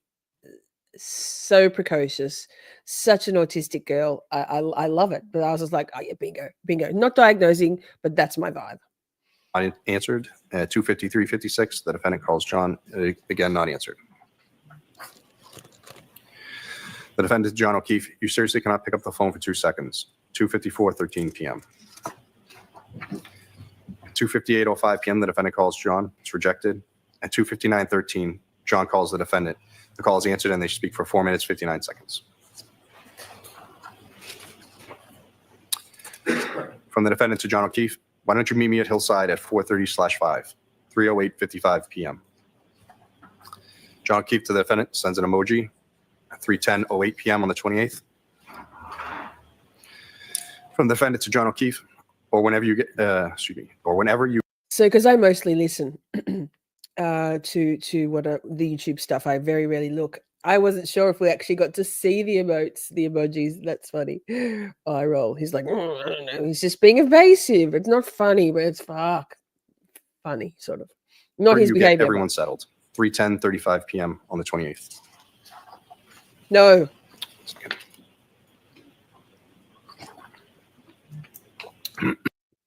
Chewing. Sorry. No, Brooklyn. I don't think so at all.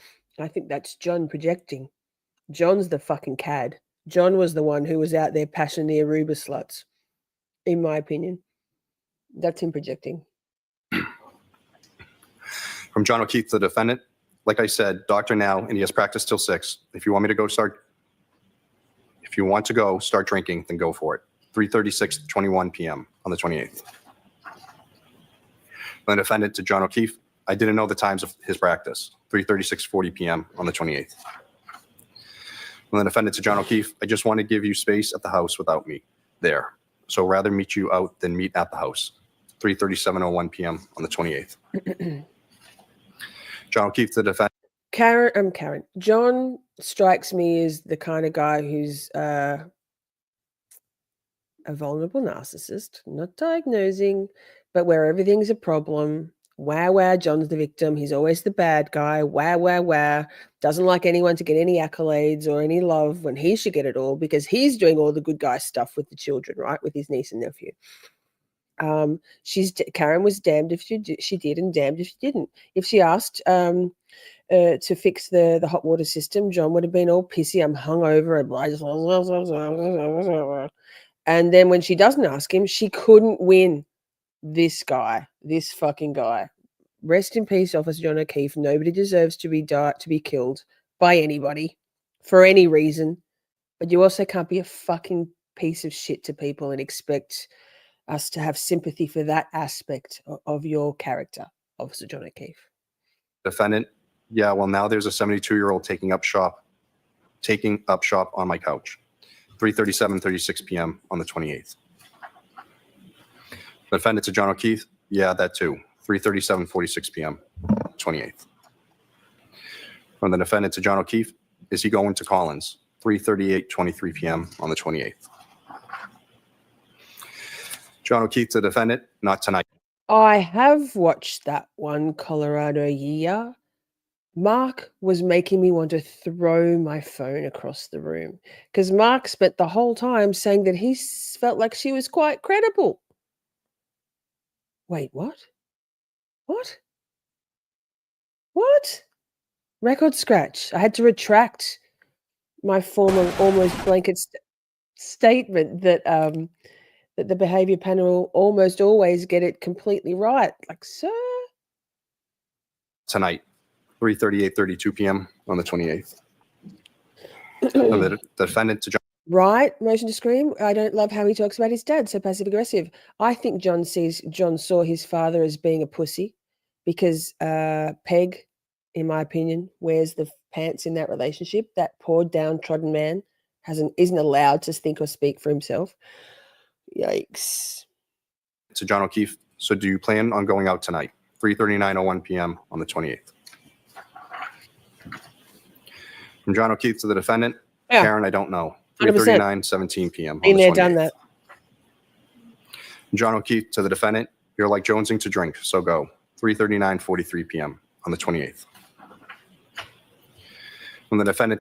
Hey, Bluebird, that's an interesting point. I feel like I probably don't have much compassion for her because this was me so much of my life, a no-win situation.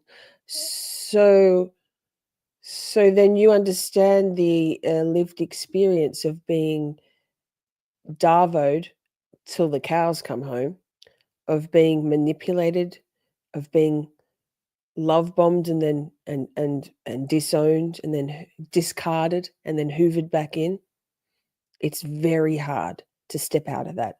I think had John not been murdered when he was murdered, this relationship had maybe another 2 months in it, if that. I think Karen would have gone, fuck this shit. I'm not doing this anymore. She was in the process of, I think that destiny stepped in, or the McAlberts, and had John lived, I think she would have been out. So I think we can have some compassion for her, particularly if you experienced this. It's not Karen's fault. It isn't Karen's fault that there was a hard stop on this dynamic, that she's now forever stuck in this phase of that relationship, which is why I don't think that she articulates a lot of gentleness for John. There's not much he lit up the room, because at this point he lit up nothing except a can of beer. Defendant to John O'Keefe. Okay, well, after how this morning went down, I don't think I need to be back over there with you. Get frustrated at how I am with the kids. Has nothing to do with drinking. 3:40 p.m. on the 28th.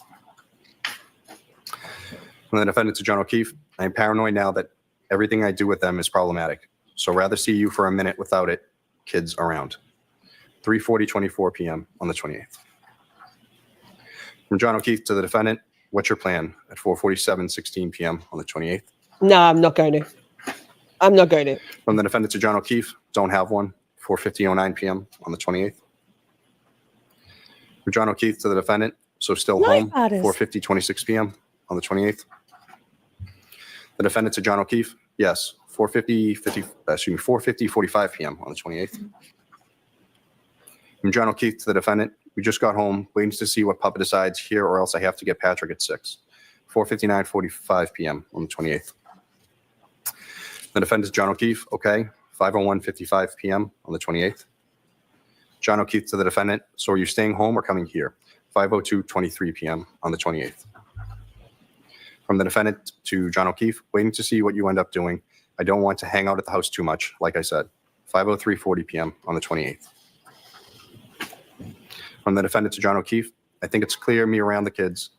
I think it's clear me around with the kids around is slowly killing our relationship, and our relationship is much more important to me. 5:04:16 p.m. on the 28th. John O'Keefe to the defendant. Well, there's a blizzard coming, so we'll be inside all weekend. 5:04:19 p.m. on the 28th. The defendant to John O'Keefe. It will be over by noon tomorrow. 5:04:44 p.m. on the 28th. John O'Keefe to the defendant. Don't think so. 5:05:27 p.m. on the 28th. The defendant to John O'Keefe. I don't want to keep having this constant conflict of the dynamic of the four of us. The harder I try, the more it kills our relationship as a couple. It feels like utter shit to be in that position. Rather just meet you out for drinks when you figure out what your night looks like. 5:06:45 p.m. on the 28th. Did you notice, Akasha, there is one time at some point earlier on, I think we've passed it, where he actually says Karen, then he says, apologies, the defendant. John O'Keefe to the defendant. Well, I have no idea what's going on, so do what you want. 5:07:34 p.m. on the 28th. John O'Keefe to the defendant. Need to figure out what everyone here is doing. All I know now is Madeline is coming over. No clue about Patrick yet, or if Papa is planning on hanging for a few more hours. 5:09:29 p.m. on the 28th. From the defendant to John O'Keefe. Okay, well, when you know the story, and if you want me to come up, let me know. 5:12:36 p.m. on the 28th. John O'Keefe to the defendant. No, Karen, you decide what you want to do. 5:13:18 p.m. on the 28th. From the defendant to John O'Keefe. I know your heart isn't in this anymore. I felt it for a while, and especially lately. I'm willing to try more, but not if you approaching the point of indifference. If you want me to come up and you can head out for a while, then say so when you know what your father is doing. 5:14:23 p.m. on the 28th. 1,000,000,000% projection. I consider myself to be very similar to Karen Reid. I don't think as much as she was some flirtatious texting with Higgins, that was just her trying to get some of that feeling of being wanted and loved and included in emotions, because she wasn't getting it from John. That much is clear. She says it in the documentary. I wouldn't ever be unfaithful to a partner. And I've had a narcissist in my past who was perpetually accusing me of being of infidelity, and it was him. It's pure projection. John O'Keefe to the defendant. You come up and I head out. Really? Emoji. 5:15:48. John O'Keefe to the defendant. I've told you already. I don't bounce back as quickly as you do after we have a battle. 5:16:52 p.m. He's just being a dick, Brooklyn. From the defendant to John O'Keefe. No, head out together. He's being manipulative, saying that saying that thing about the plumber. He's pissy because she got a plumber because she didn't ask him. But had she asked John to come and fix her hot water system, he would have been pissy about that. This is just textbook shit. With an emoji. 5:17:49 p.m. on the 28th. From the defendant to John O'Keefe or meet out. 5:17:54 on the 20th. John O'Keefe to the defendant. Gonna send Patrick to Collins tonight. They're picking him up around 7. Mike may hang out too when he brings Matt over. So why don't you just come over? 5:19:42 p.m. on the 28th. Anything's better than John. From the defendant to John O'Keefe. Mike doesn't want to go out for a bit. 5:20:20 p.m. on the 28th. From the defendant to John O'Keefe. Hindsight's and perspective. Once you're out of that loop, right, Bluebird? It's when you're in it though. This is the power of coercive control and manipulation and a toxic relationship. It's so hard to have that perspective when you're in it, and when you break that spell, which I think Karen would have. I think she was in the process of untangling herself emotionally, but she didn't quite get there because of the hard stop inflicted upon her by the McAlberts on them all. Keith, I would like to, in a shit day from the jump, 5:20:33 p.m. on the 28th. From John O'Keefe to the defendant, probably 5:20:39 p.m. on the 28th. From John O'Keefe to the defendant, I just got sober an hour ago, 5:20:56 p.m. on the 28th. From the defendant to John O'Keefe, I'll text you hang with Mike for a few. I don't need to butt in. Text me if/when you think you may head out. 5:25, 12 p.m. on the 28th. From the defendant to John O'Keefe, can you send me Tim Zoll's contact info, please? 5:26:38 p.m. on the 28th. John O'Keefe to the defendant, I paid the last bill. 5:27:08 p.m. on the 28th. From the defendant to John O'Keefe, you didn't have to do that, thanks. 5:27:43 p.m. on the 28th. From the defendant to John O'Keefe, are you really not going to accept my friend request? 5:32:33 p.m. on the 28th. From John O'Keefe to the defendant. Even John, like, not even accepting her friend request. Like, that's so manipulative. It's withholding love. That's like, come on now, man. An emoji on what, FB? 5:33:01 p.m. on the 28th. From the defendant to John O'Keefe, yeah, we've been going out for. The weekend schedule is, well, tomorrow night, I'm not sure. So tomorrow I'll be guest co-hosting with Michael from Justice Serve TV, because Linda is going to be like playing her best game of poker in a long-standing poker game. So I'll be there for a lunch, whatever their lunch break is, where Missy and I are just in the process of trying to work out the timing. So that, hi, Jim Jerry Gunn. But if there's not much that happens in court tomorrow, I thought what we might do is do a real brief recap first, maybe earlier than 8, which is when we've been starting the last few nights, 8 Eastern. And then we might do like a Friday night Camp Shorty, like something of our normal group therapy kind of thing. Like, it's not group therapy, but so that's, I haven't decided yet, but given that there won't be much going on in court tomorrow, that. And then on Saturday night, Salty Sleuth Investigates is going to be a guest on the channel at 7 Eastern US time for her thoughts, not being someone who's hugely familiar at all with, she didn't watch the first trial, so that's Saturday night. So, but I think we might put in where I'm missing our not, like, I love covering the Karen Reid trial, but I feel like my personal emotional regulation needs some Friday night Camp Shorty Feral. So that one's in the chat if you think that's a great idea. For 2 years, 5:33:20 p.m. on the 28th. John O'Keefe to the defendant, I haven't gone on. You defriended me over a year ago, I believe. 5:33:48 p.m. on the 28th. From the defendant to John O'Keefe, Carrie texted that they're headed out in a bit. 6:05:29 p.m. on the 28th. From John O'Keefe to the defendant, okay, 6:14:55 p.m. on the 28th. From the defendant to John O'Keefe, she's going to let me know where. 6:17:51 p.m. on the 28th. Done and done, chat. John O'Keefe to the defendant, so you're going to meet them 6:18:12 p.m. on the 28th. From the defendant to John O'Keefe, just presenting it as an option, wouldn't mind hanging out with them for a drink. 6:19 p.m. on the 28th. Sorry.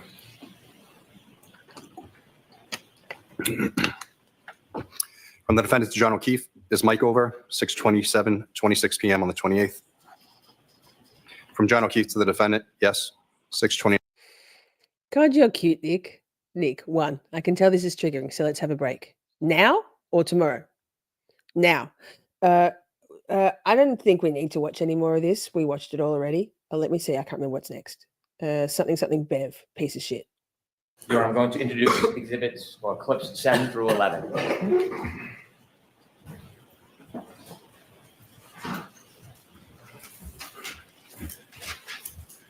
Exhibit 34. Thank you.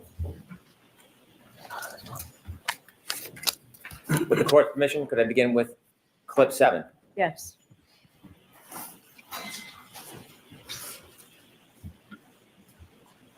It's not a deal breaker, but I'd like to know. Thank you. When you walked out of the bar, how many drinks had you had?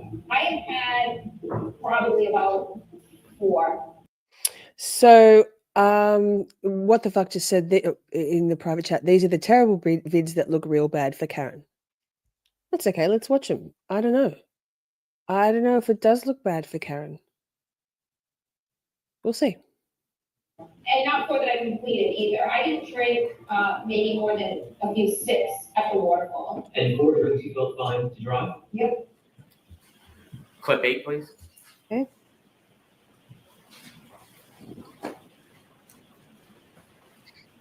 And is the level of intoxication pretty high? Pause. So we know the context, right? We know, like many of you have watched all of these or a lot of these docuseries and interviews and what have you about Karen. Mostly all of us have watched the first trial and in fact know it inside and out, backwards, upside down, the whole kit and caboodle. Akasha says they don't really look bad unless you are not a person who consumes alcohol. Then they probably look really bad. Here's the thing. Let's take a step back, not just about these particular clips, but about Brennan's weird variety show vibe. No one in any chat I've ever seen has ever seen anything like this. It's not Camp Shorty. We're not having music breaks, Hank. So pause, park that for a minute. Think about how they're presenting, the Commonwealth, are presenting the witnesses. We started off with Furrows at the scene in the morning, on scene, well, outside 34th, outside the scene of the crime, talking about that night. And I hit him. Whatever. Then we went back to Kerry Roberts. So the next day, but also the night of. Then we went to Peggy. There's been these random clips which mean a lot to Brennan and mean a lot to us. Then we went to fucking Whitley. Guarino, Camerano. It's very disjointed. I think that, yes, these intoxication ones perhaps aren't great, but here's hoping that the jury that they selected have got good critical thinking skills, but also are probably going, what is this? Where are we going with this? Thank God for a very definitive, well, to be honest, but both opening statements were relatively helpful. Brennan's was full of lies, and Andrea Burkhart is really driving home the fact that Hank Brennan has stated that they get the facts, the evidence, and the science. But so far, none of these witnesses that the Commonwealth have introduced have brought any facts or evidence or science. It's all hearsay and impeachable hearsay. He's telling a story, but I don't know whether it's like going into... So I watched the Monica Sementelli trial, right? Through the trial channel, friend of the channel, the trial channel. If you haven't already, you've got to subscribe. Because opening statements were so long, 2 days. Beth Silverman 1010, but the trial channel didn't include the opening statements in that playlist. It went straight from the first witness, and I swear to God, it took me about to day 3 of the testimony to be like, okay, now I understand what's going on. Like I knew nothing about the death of Fabio Sementelli, the hairdresser from Weller. I didn't know any of that. I didn't know it. We didn't get that news in Australia, or I was under a rock. So I think that this is rather disjointed. I don't think that for the jurors, it's going to have necessarily the same effect in terms of impact because it's so disjointed. And the timeline is like Lally actually presented his witnesses in a far more sensible timeline about the high top tables and the snow and all of that. So that's all I've got to say about that. Maybe, probably not. But yeah, I mean, these are great. I mean, but I can listen to it with a critical mind. She says she didn't act. They were weak as fuck. The drinks were weak as fuck. She wasn't adding vodka shots into a strong drink. She was adding vodka into very weak, watered down, your standard pub or bar mixing where they're trying to save money and they make it so weak it's basically not even strong, right? Strong enough. She nursed the last drink the whole time. She never drank it. So she actually in 3 hours only had 6 drinks. Not even. So that. Everyone be cool. Be cool. Not here for everybody. It's happy. Yeah. It's Zude had a lot to drink, right? I wouldn't say I had like a normal amount. Randy's back. Like a vodka tonic every 40 minutes. Okay. And so are you feeling like buzzed? I'm not judging, I'm just trying to get a Yeah, sense. buzz. Watch it. Yeah. So good. Clip 9, please. It's not a variety show, Brennan. I hate that man. I truly hate him. The final count summers. The final count of my alcohol intakes, probably about 5 or 6 or 4. The drinks that they were pouring me at McCarthy's, which is where I consumed most of the alcohol, was the weakest vodka tonic. It tasted just like old soda water with lime. Not that I need it to be a martini, but it might have had a splash of vodka in it. Pause. Karen is so me. She just says, she doesn't have any filter. She says it because it's the truth. She's not lying about anything, in my opinion. Hopefully some of the jurors know someone like Karen who just is very matter of fact and pragmatic and straightforward and isn't trying to be evasive or obfuscating anything. Bluebird, if you want to watch the Simontelli trial, here's my suggestion. Can someone drop the link to the trial channel, please, mods? The trial channel has the Simontelli trial in a playlist that's in order, time-stamped. Each episode is a witness, or if they're longer witnesses, it's direct, then cross, and then direct.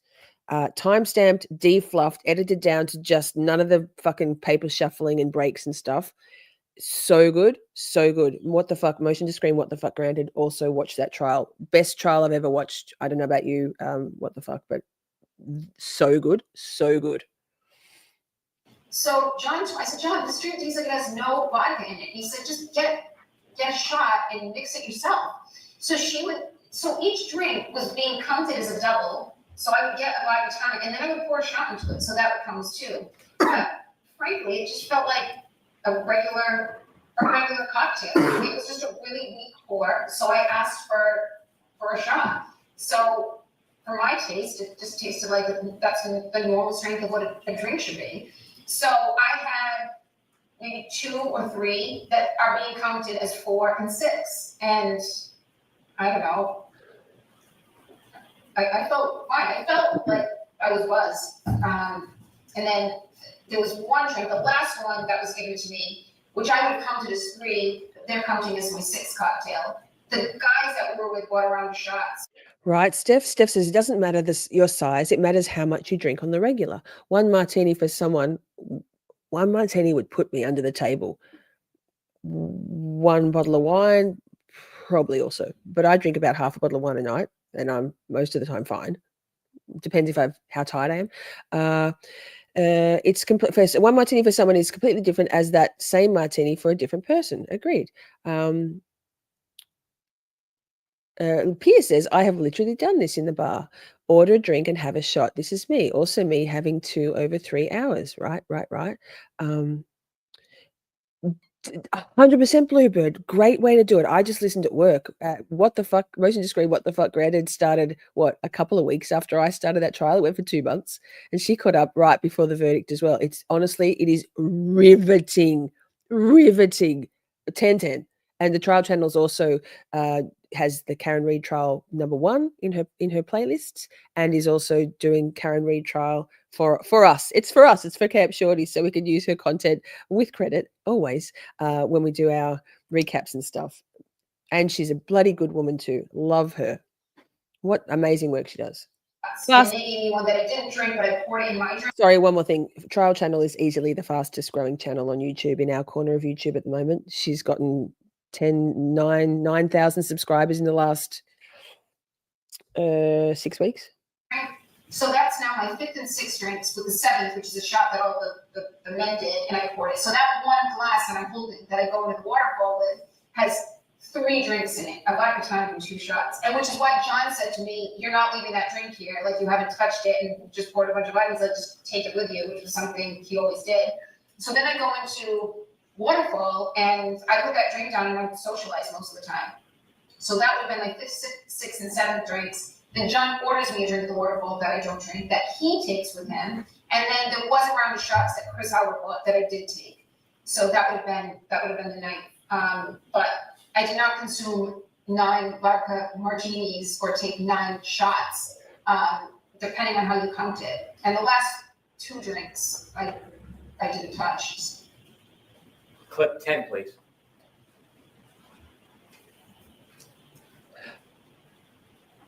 Pause, really good point. Bluebird says, so do your hormones, because I would kind of get blackout and then have my period for when I was super drunk, it would be right before my period. Yes. Perimenopause also affects how alcohol affects you, right? Damn it. And I'm not as clear as I would be if I hadn't been She back. You're multitasking, Missy. You're a busy woman. I mean, I had drank, so, and that led me to question, like, could I have hit him? Did I run over his foot or hit him in the knee? Did I incapacitate him? I mean, I always drive with my music blasting ever since I was 16. And I know when John got out of the car to go into Fairview, I know my car was blasting because when I got in it the next morning to go look for him, I had to immediately turn it down. And I don't know what's stormy. I have had a few cocktails. I didn't black out, but I wasn't as lucid as I would have been if I had gone to bed at 9 and drank a tea. But so I was fuzzier than I would have been if I had no alcohol. Clip 11, please.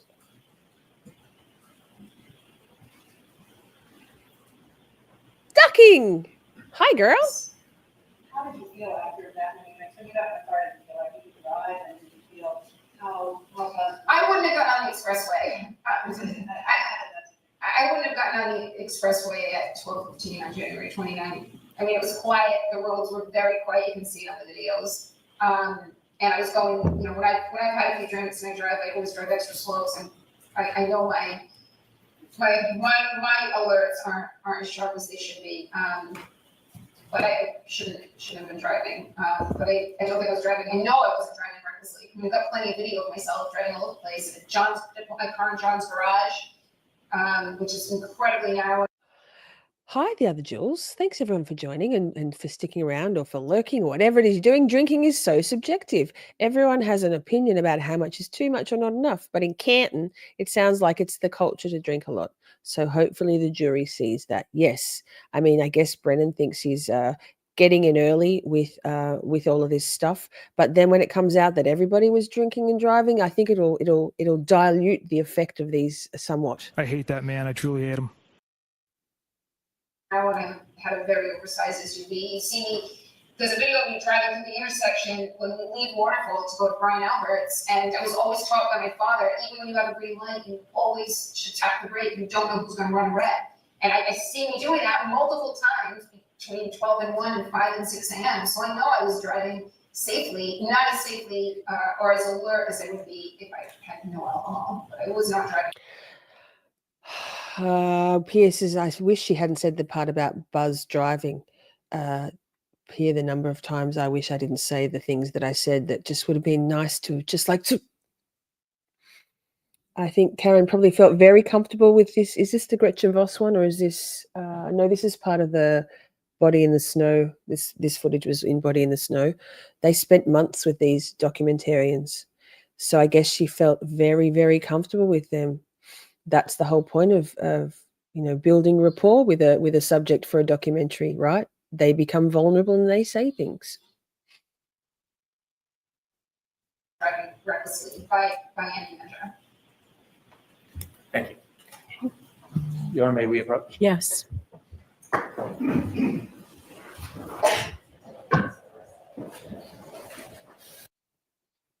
And she says she slows down as well. They approach and then, can't remember, something, court's almost over. No. Paul, where's your jacket today, Paul? Oh my God, I love Alessi so much. All right, jurors. Exactly. There was some confusion with counsel regarding witnesses. So those are the witnesses for today. So we're done. Pause. So here's the thing. Pierce says, inside thought, that also it tells me she isn't hiding anything, right? She's not being evasive. There's no vibe of Karen that she has anything to hide. You know, we could feel it if she was being evasive. I mean, and also ARCA, crash daddies. So that. Now, what are we doing? 2.5 hours. That's the end of court. We won't watch. Do you want to be outraged by Bev? Yes, let's. Done for today. Let's Council go. assures me that won't happen.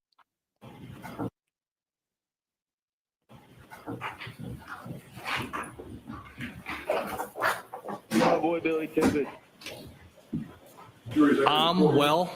All right. Mr. Brennan, have you had an opportunity to think about whether experts should be permitted to either be present or watch the proceeding? And Trial channel, hi. Your ears must have been burning. We've just been talking about you and your brilliant work and the Monica Cementelli trial and your work with the Karen, all of your work, and putting your link up and stuff. So, oh my goodness. Oh my God. Thank goodness. I'm so late, but I needed a distraction for as much longer as this stream is. Oh, we've got you, girl. We never finish up quickly. Very rarely. Very rarely. Well, carry on. Bev? I also want to know, are you expecting to put on any expert testimony tomorrow? Dr. Fowler will testify Michael. tomorrow. I think that should be considered expert testimony. He provides the procedures and protocol for the testing of blood serum. Okay. So I think he's technically considered an expert, although one of the briefer ones. All right. Does the defense want an expert to be able to watch that? All right. So I know we've had a lot going on this morning. Do you want to address this tomorrow? When do you want to address whether experts should be present? If I can address it tomorrow morning, I can consider All right. it. We'll do that. And have you talked about who you all mean? Like, do you? Here's the thing, Hank Brennan and Bev. It's common practice for expert opinion witnesses to be exempt from the sequestration rule. Fact witnesses, yes. Expert witnesses, no. This is fucking bullshit. Trial channel, brilliance in the flesh. Fangirling. We all fangirl over Trial Channel, and the best part about it is she's also just an amazing woman in general. Love, love, love. 10/10 Trial Channel. Can't stress enough. Can't stress enough. Carry on, Bev, you piece of shit. Fuck. You all know who you want to have exempt from the sequestration order? All of them, We Bev, haven't you got that idiot. detail. I'm sure they have in mind who they want. I haven't gotten to that point yet. All right. We can have that discussion, so that we can present tomorrow what my position is and address the court on the witnesses. Sure, I hate we that can man. do I that. truly hate him. And then I know you said that you've got an agreement that you'll provide witnesses or a list of witnesses in advance to defense counsel, and I'm sure you'll provide wild. witnesses in advance to Mr. Brennan. Include me on that, please. I just like to know Very who's well. coming up the next day because I have to prepare as well. No, you're Thank the you. Okay. best Trial Channel. All right, so we'll see you tomorrow morning. Thank you again. Piss off, Bev. Trial Channel, are you up to 20,000 yet? I hate being wrong. I said Christmas about 50,000 subscribers for the Trial Channel. Then I was like, we maybe should make that Thanksgiving. And then I said 50,000 by my 50th birthday, the 4th of July. And now I'm like 50,000 by next week, the Trial Channel. Go you good thing. To Making It Count says, Hank and Brev are already setting the stage for jury tampering. What do you say about that, Mr. Brennan? Yeah, I knew you would be. I knew it. I'm happy to be wrong on this, Buster. Your clause is wrong. Back to Making It Count. Hank and Brev are already setting the stage for jury tampering. This exchange noted along with the motions filed today by court. In reality, the Commonwealth tampered with the jury, projecting at its finest, right? Wow, girl. Go you good thing. Nope. Well, if you haven't already, let's get this woman up to 50,000 by the end of trial. Easy peasy, easy peasy, easy peasy. Before my birthday. Let's go. Let's fucking go. Of all jurors' dismissal, he's been crying about excusing the jury or removing trial to 1st of June. Aren't the trial witnesses, either Commonwealth or defense, told not to talk to other witnesses? Kerry, yeah, but they do what they want, right? These people do whatever they want. The entitlement. Delusions of grandeur. I mean, but also I really get the vibe that Bev cannot stand Brennan. Personally, she can't stand Brennan. Agreed. Strongly agree. Strongly agree. Strongly agree. Here, wait. I buried the lead. Bravo, the Trial Channel. Bravo. And this. Wow. This too.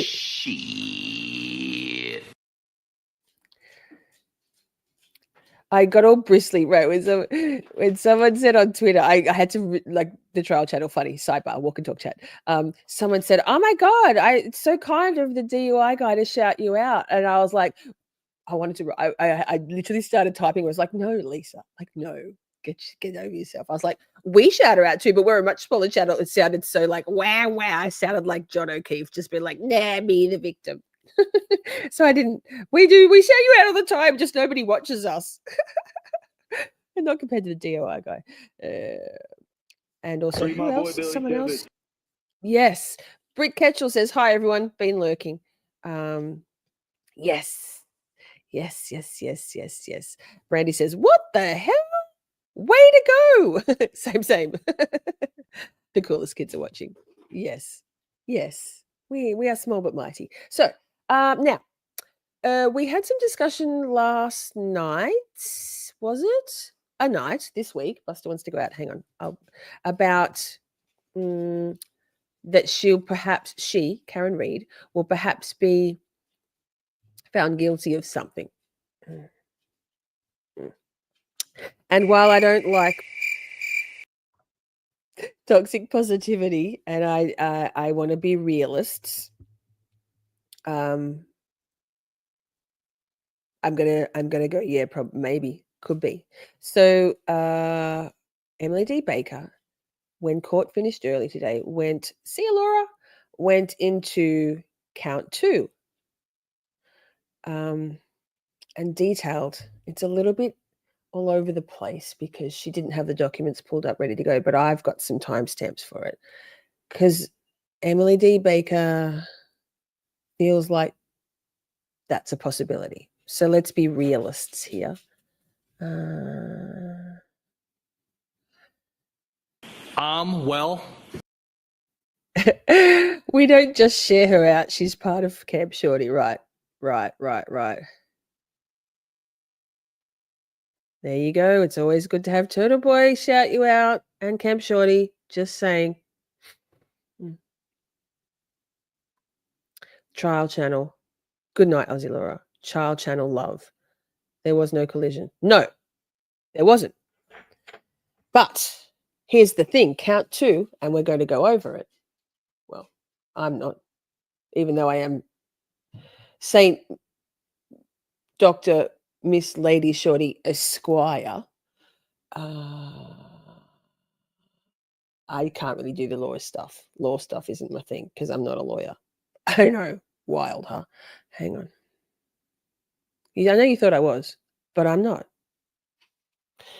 So also sidebar. This is the Cool Kids Club. Sidebar. Colors. I find it interesting that you struggle to watch EDB because she's a bit all over the place, but you're like me because me also all over the place. I will. So let's watch this. Have I got it queued up? I should have. I'm a professional, y'all. Got my remarkable. Hey, trial channel, with all this amazing growth, surely you can justify a remarkable. Like, surely. KK. Chat. KK.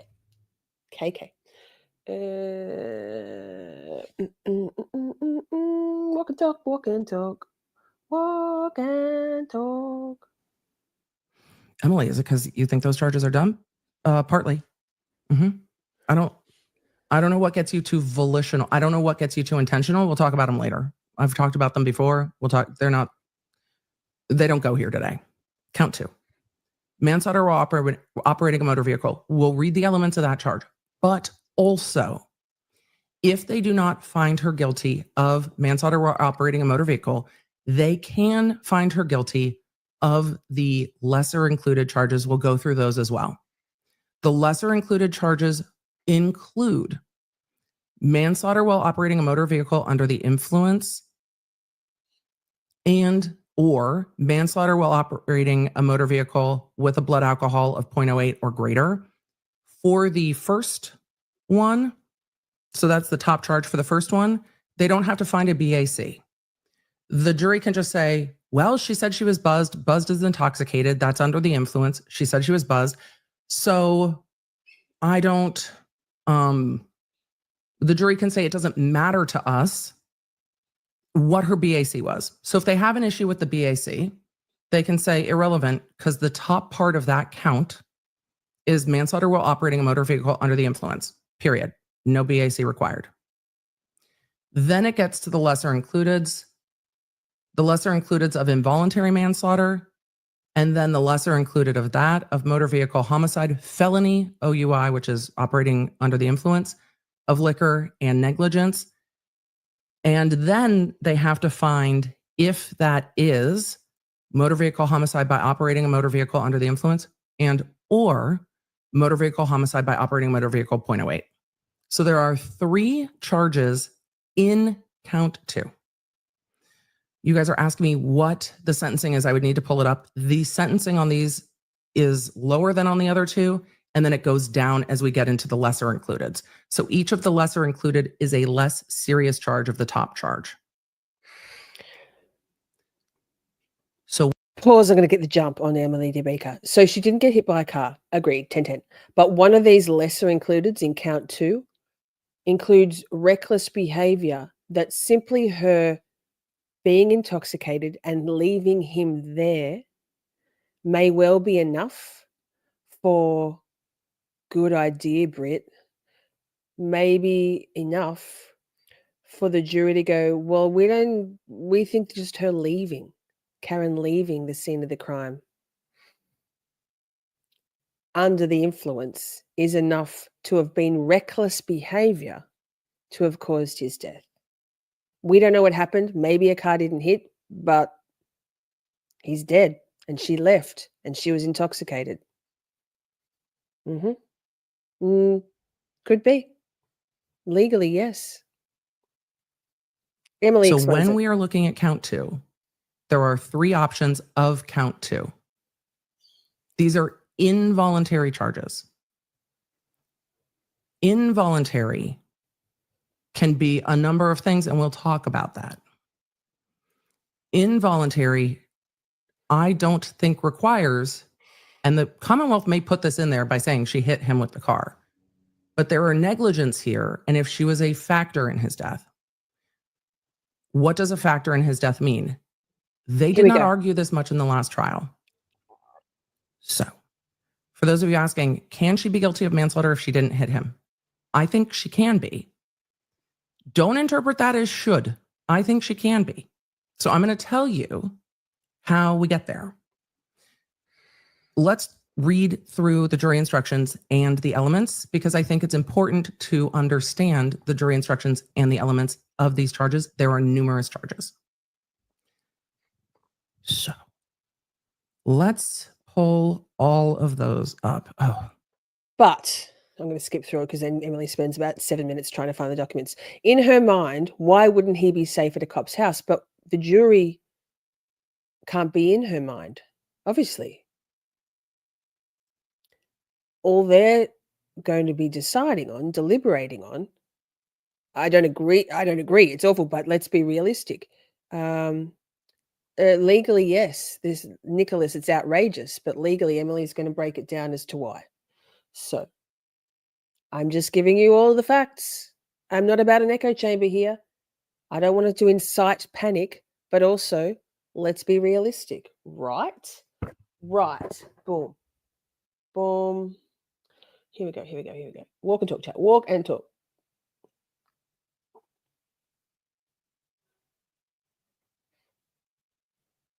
Real time? Yep. Because, yep. All right. This is the, nope, that's the wrong one. This is the indictment. This is count 2 of the indictment. So these give us the baseline. No worries, chat. Just as long as you don't mind hanging in with me. It's not easy doing it in real time. It's why we organize it. But, you know, we're in real time. So let's just go. This is count 2 in the indictment. We're going to break. So here's the thing. What if the jury leans towards the fact, well, a man's dead and we don't know what happened, but she did leave him there. Legally, they can go, okay.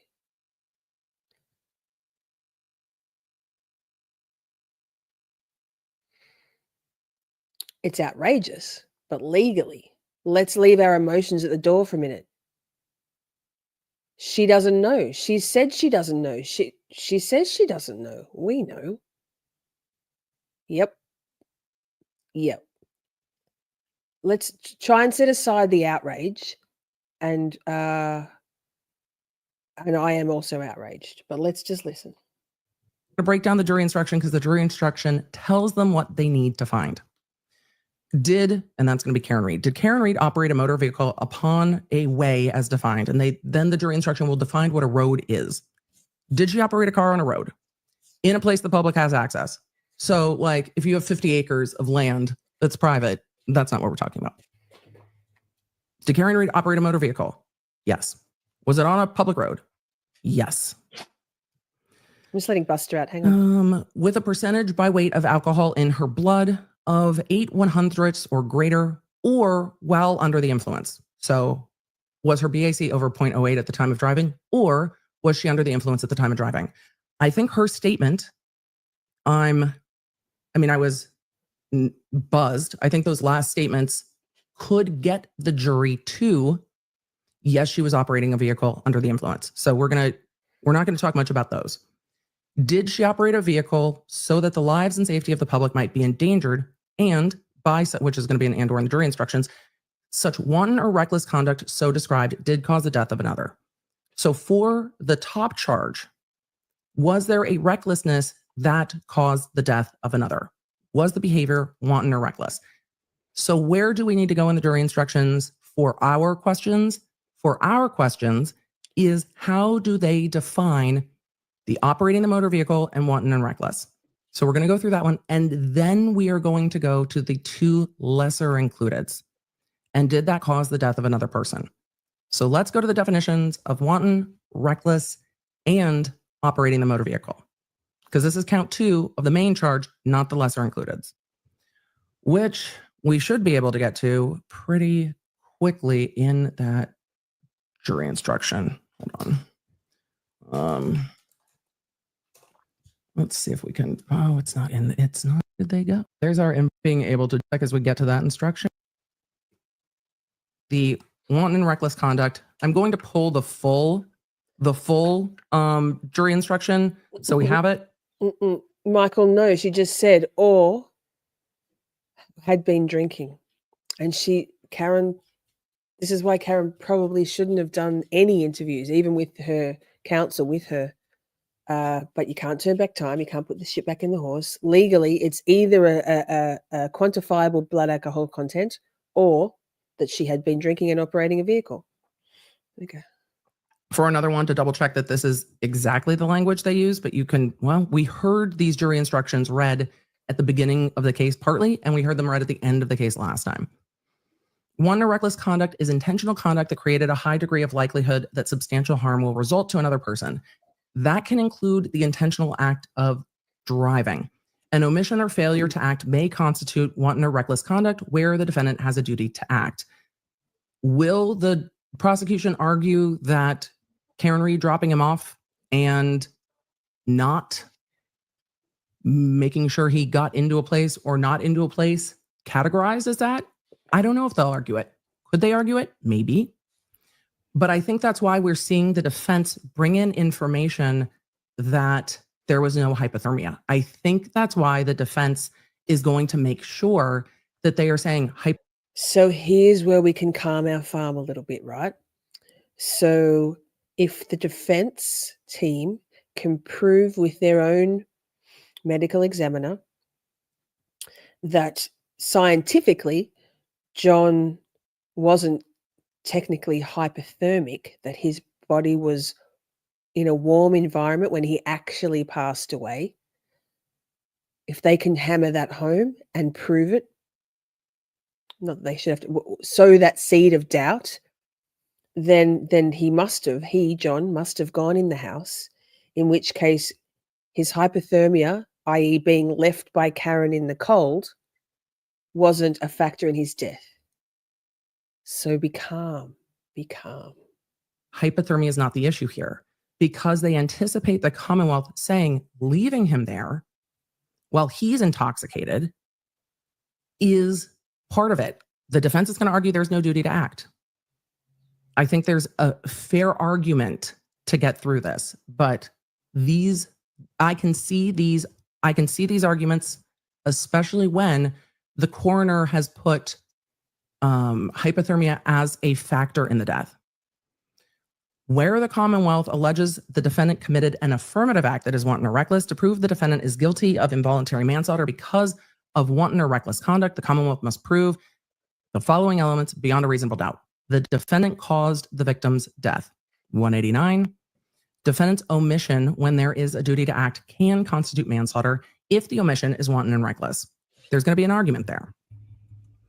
The defendant intended the conduct that caused the victim's death. If the Commonwealth is arguing DUI, they are going to argue that the DUI was the intentional part, not an intentional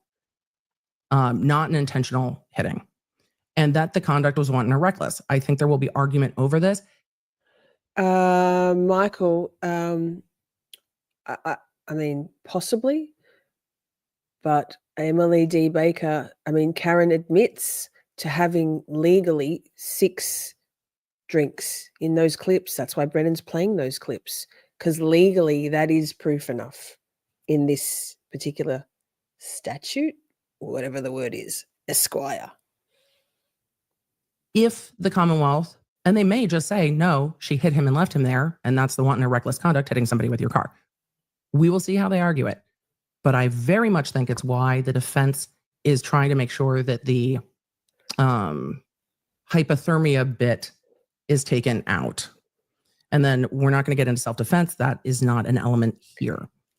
So when they talk about wanton or reckless, the second element is that the defendant intended the conduct that caused the death.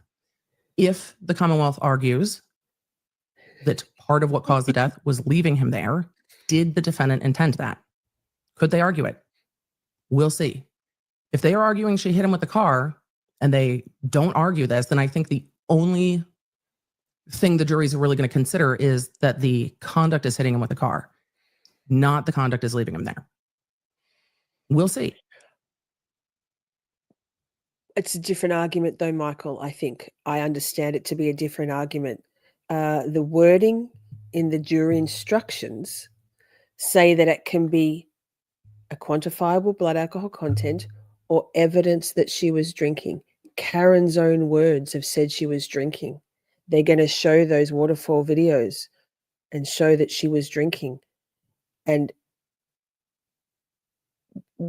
ipsy dixit, right? One's own words are powerful enough to convict in the past people who are clearly factually innocent, where the evidence, where the facts show, ARCA, for example, shows that there was no car impact on John O'Keefe.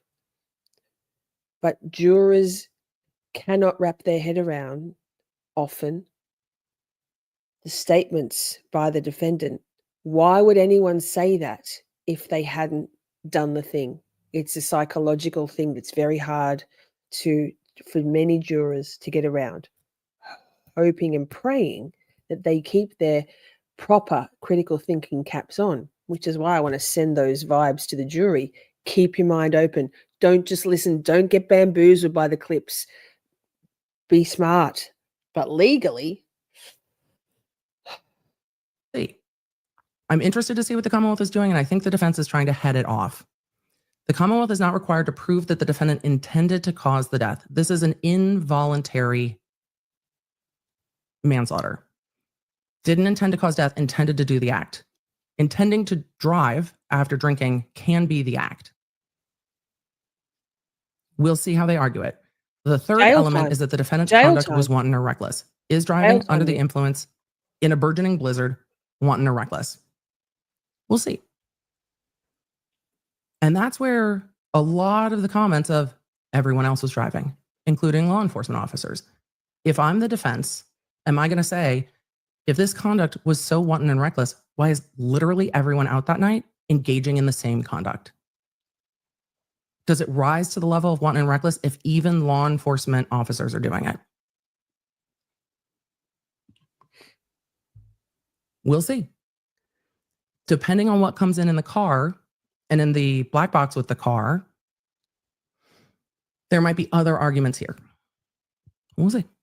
Wanton or reckless conduct is conduct that creates a high degree of likelihood of that substantial harm will result to another. So to my mind, the defense absolutely needs to bring home his John O'Keefe's body temperature and warmth, the degree of the encroaching or the imminent hypothermic state of John's body, and the phone temperature, right? The temperature of the phone. I guarantee you they're going to talk about those things. Can they argue it effectively? Have they got the right experts? That will be what makes the difference. Because if they, the defense, can show that John could not have been out in the cold for 5 hours, there was not enough damage, hypothermic damage to his body, his organs and stuff, his limbs, the whole thing. And if they can prove or show or cast enough reasonable doubt into the mind of the jurors that we can't know for sure that he died out in the cold in 5 hours. I'm just giving you all the facts, chat. Don't shoot the messenger. It is conduct involving a grave risk of harm to another person, that a person undertakes with indifference to or disregard of the consequences of such conduct. If that's the drunk driving, that will be their argument. Whether conduct is wanton or reckless. Sorry, Emily. Queen Emily. You only have 11% chance of an acquittal in a jury trial, 32 in a bench trial. That should tell you everything you need to know about juries. Right. A hung jury would be a good thing, but they'll do it again. I mean, acquittal is what is the goal, obviously. Unanimous decision. Not guilty. Not guilty. Chris Albert killed a young man while driving drunk. Look at the life he's lived since, yes, but pays to know people in a small town like Canton, huh? Depends either on what the defendant knew or it is conduct involving a grave risk of harm to another person, that a person undertakes with indifference to or disregard of the consequences of such conduct. If that's the drunk driving, that will be their argument. Whether conduct is wanton or reckless depends either on what the defendant knew or how a reasonable person would have acted knowing what the defendant knew. And if you're the defense attorneys, are you arguing, well, everyone knew the weather, everyone had been drinking, and everyone was driving. So is the argument a reasonable person in Canton would behave the same way? They might make that argument. If the defendant realized the grave risk created by their conduct, their subsequent act amounts to wanton or reckless conduct, whether or not a reasonable person would have realized the risk of grave danger. So if they find that she knew that drunk driving was dangerous, and that's the argument, that she was driving, she was drunk, and that's what created the risk because she hit him, then they don't have to prove the reasonable person part on this. If they argue, well, she says in her interviews, he got out into the snow and she didn't see him go in the house, would a person in that circumstance, a reasonable person, see that as a grave danger? And the answer might well be no. Even if the defendant did not realize the grave risk, and if you guys are like, this sounds familiar, it's similar to the statute in New Mexico. So reasonable people is also pertinent here. Let's hope that the jury selected are 9 reasonable men and 9 reasonable women. And if they're Norfolk County residents, which they are, I'm sure the culture of drink driving is similar throughout. They may not have such a hard line attitude towards it. There's a lot of contingencies in this. Even if the defendant did not realize the grave risk of harm to another, the act would constitute wanton or reckless conduct if a reasonable person, knowing what the defendant knew, would have realized that the act posed a risk of grave danger to another. It is not enough for the Commonwealth to prove that the defendant acted negligently, that is, in a manner that a reasonable, careful person would not have acted. This goes above negligence. This is the top charge on count 2. The Commonwealth must prove that the defendant's acts or actions went beyond negligence and amounted to wanton or reckless conduct as the defined term. So that's the above and beyond. That's Nick, are you listening to what she's saying? Legally, you can be. Depends. Depends on the jury as to their reasonableness in their ability to discern and pass out the information given to them by the Commonwealth and the rebuttal information given to them by the defense.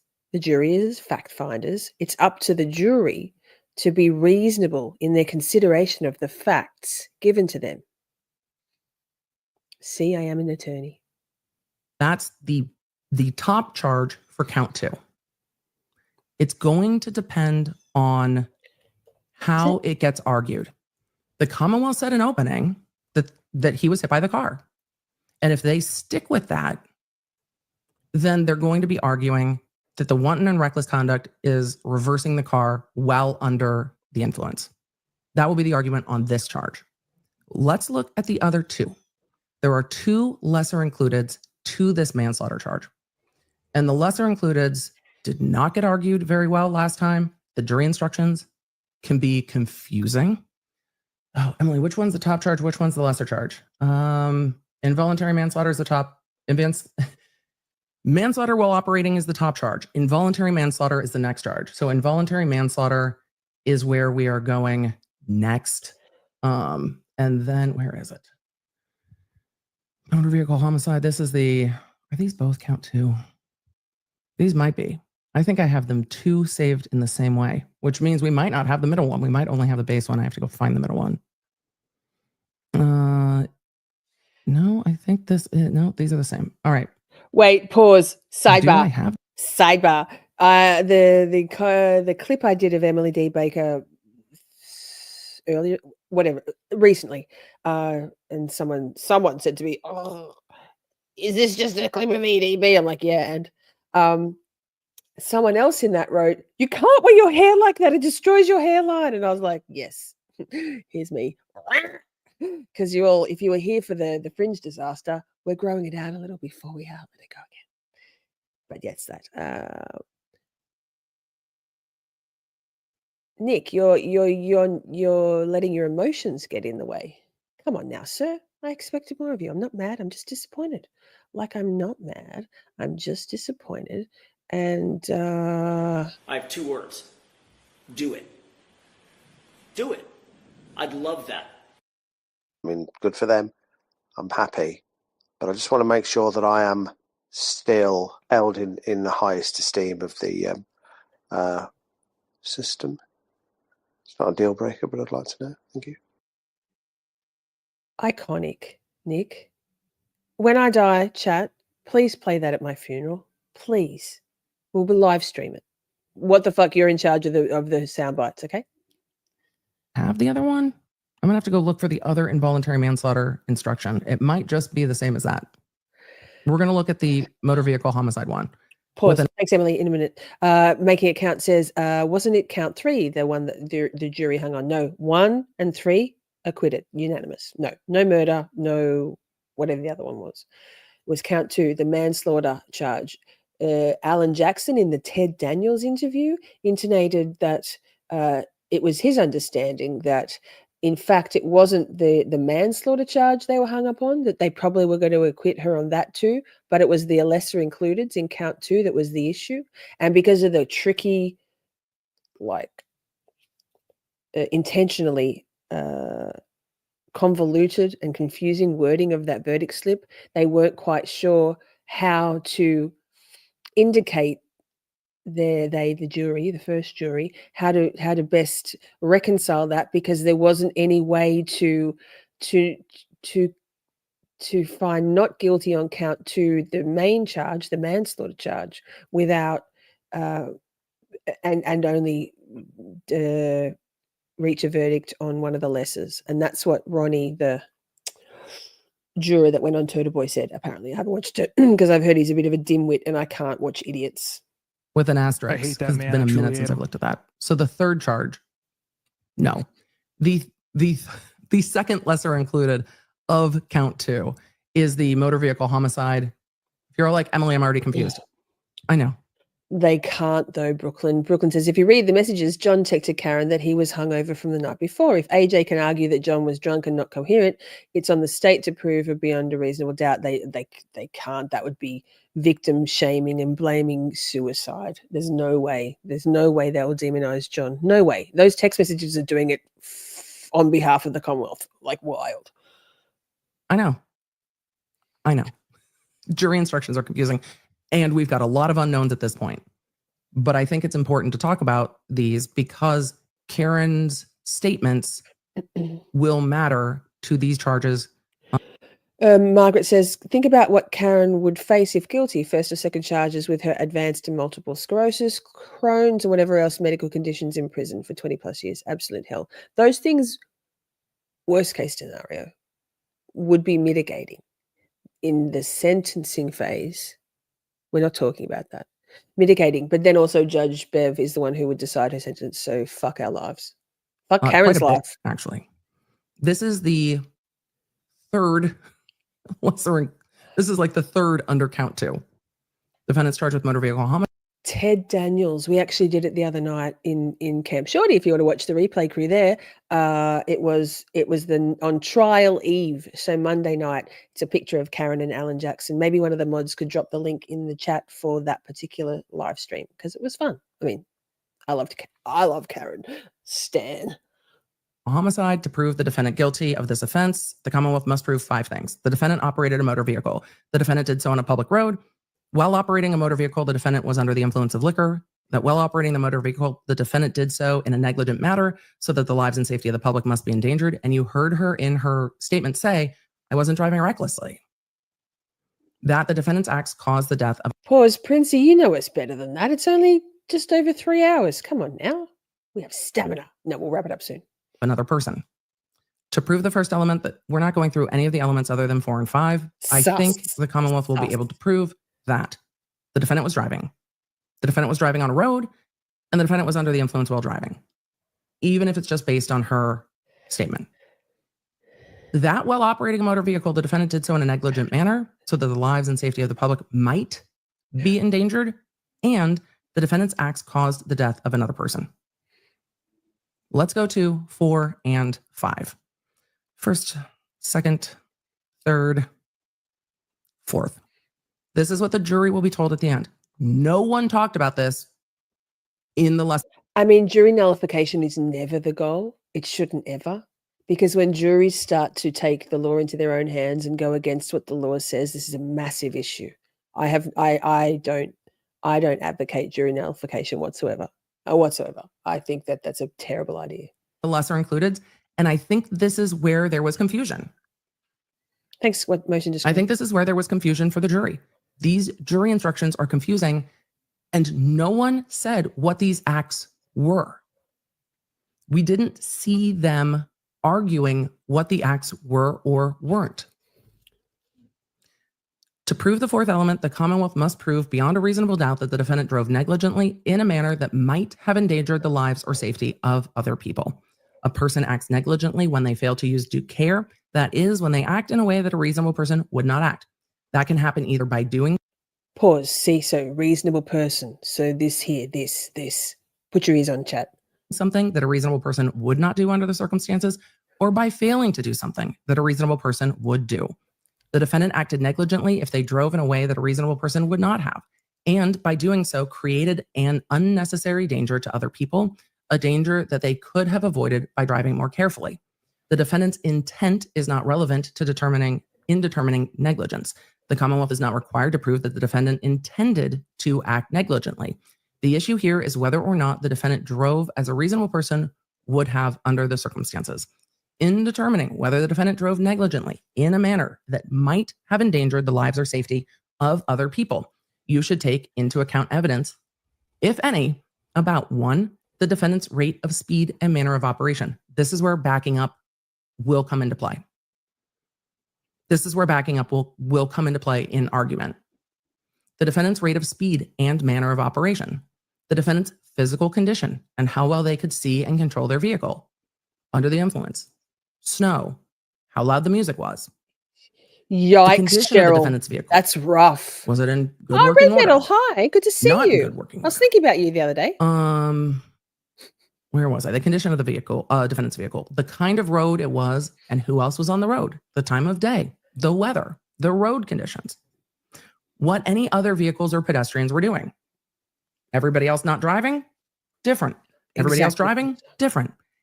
And So, like Colors points out, though, juries are wildly unpredictable. Even like they can sneak in under the radar. They could have the jury that's seated may well have a couple of people that actually very cleverly hid their biases, their overt biases from the attorneys selecting them.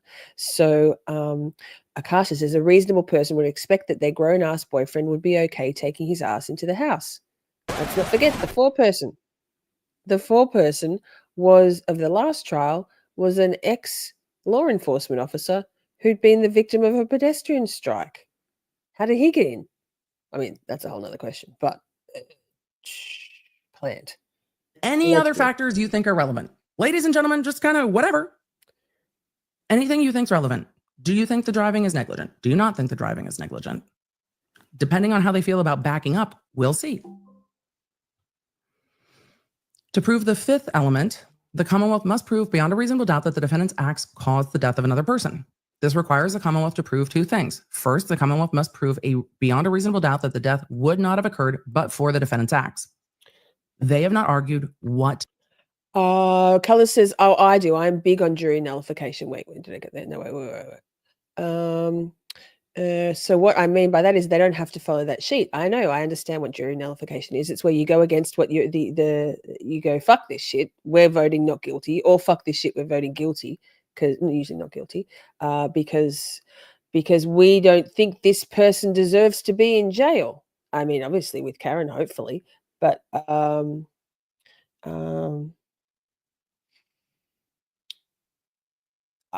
think you'll find that most people selected for the jury, any jury, will be very carefully curated to be people who seem to be rule followers, and these are rules. These are legal rules, right? So, what the acts are. We will see what acts they argue. Are they going to argue backing up? In the opening statements, we heard the Commonwealth say John O'Keefe went backwards and hit his. No, one of the charges, one of the lesser included in the count two, do not rely on Karen hitting John with your car. One of them, and I can't remember which one it is. One of them effectively says just her leaving the scene, leaving him there, which is what everybody's up in arms about, is enough. That if he then died, John, because Karen left him there, one of those lesser included doesn't rely on him being hit by her car. That's what I'm saying. Hit his head. That's what ADB's saying. It was actually terrifying. And they said Karen clipped him. We'll see how that evidence comes in or comes out. Could the jury say backing up if he moved out of the way and went backwards and they find that beyond a reasonable doubt that he wasn't clipped, but the backing towards him caused him to hit his head without touching him? I don't know. Is there room in this jury instruction to argue that? I think there's room in this instruction to argue it. Is the jury going to find that? I'm not saying they are, they aren't. We're very early. But Nick, there's no pure DUI charge in those lesser includeds. There's not just a DUI. It's woven into reckless stuff. There's no pure DUI in this case. But these are the legally counts that I think the defense is keeping in mind when talking about hypothermia. Because this case, the evidence is going to come in differently. And I think the defense is focused on disproving this, right? This requires the Commonwealth to prove two things. First, the Commonwealth must prove beyond a reasonable doubt that the death would not have occurred but for the defendant's acts. There's going to be a lot of argument over it. The Commonwealth must, which again, the hypothermia comes into that. Holly Berry. The Commonwealth must prove that the defendant's conduct was necessary to bring about the death. Would it have happened otherwise? Again, the defense is going to focus on the fact that he died somewhere warm. We heard that in the opening. Why are they saying Excellent. Welcome back. John O'Keefe died somewhere warm? Because of this. This is one of the charges they need to talk about. I think the conversation around was this an intentional second-degree murder is a much easier conversation. These become more nuanced conversations. That got overlooked in the last trial, and it caused a lot of confusion.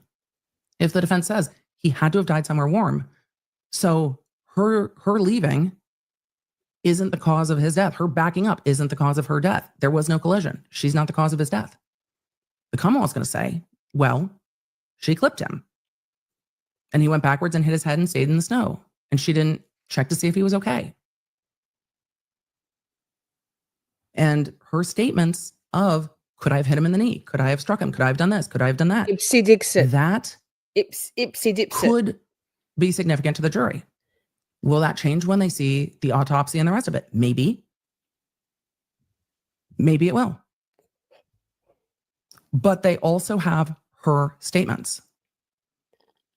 Her statements of saying, could I have hit him? I don't know. My music's blasting. I didn't hear anything. Ipsy Dipsit. Could the Commonwealth argue it in line with this? Maybe. Does that get you to a second-degree murder? I still don't think so. But yeah, where you been, Red this Medal? is where there's a Right. lot of nuance in these lesser included charges. And this is where I think her statements are going to be what the Commonwealth uses in these lesser included charges. Because there are still 3 charges plus the 2 lesser includeds. Was the defendant's conduct necessary to bring about death? If the death would have occurred without the defendant's acts, the defendant's not responsible for the death. Second, if the Commonwealth must also prove beyond a reasonable doubt that a reasonable person in the defendant's position would have foreseen that their conduct could result in the serious injury or death to a person. Shelley, yes. She used to work with Alan Jackson. She was a prosecutor in LA. 17 years. I think she was 10 years as a prosecutor, but a practicing attorney she's never been a defense attorney. She's she's very pro Karen Reid in this. She wasn't last trial. She was very impartial, 13th juror and all that. She sees what mostly all of us see. So this is just EDB going. This is not EDB pleading the Commonwealth's case. This is EDB just going through the details because there's a lot of confusion, and here as well. And I was watching this going, this will be helpful for us too. So yes. The Commonwealth does not have to establish that the defendant foresaw or should have foreseen the exact manner in which the injury occurred, but the Commonwealth must establish that the death was a natural and probable consequence of the defendant's acts. And that's where I think the hypothermia is going to become a point of contention, and a big point of contention.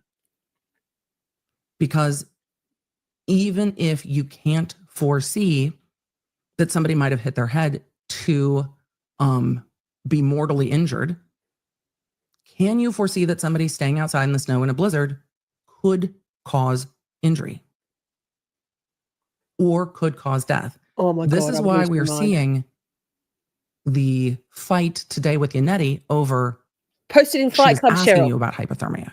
She wasn't telling you Or about DM me on hypothermia. Twitter. This is why there are some of those arguments. So when we see the fighting over hypothermia, what she could or could have known, what she did or didn't know, I think a lot of that fighting goes to these counts. A lot of them, especially given her statements of, could I have clipped him? Could I have done this? Could I have done that? I think these charges are why. I don't think it's because of counts 2 and 3, which require, and she intended to hit him with his car, 1 and 3, and one then and three. did. 1 and 3. These have much different languaging.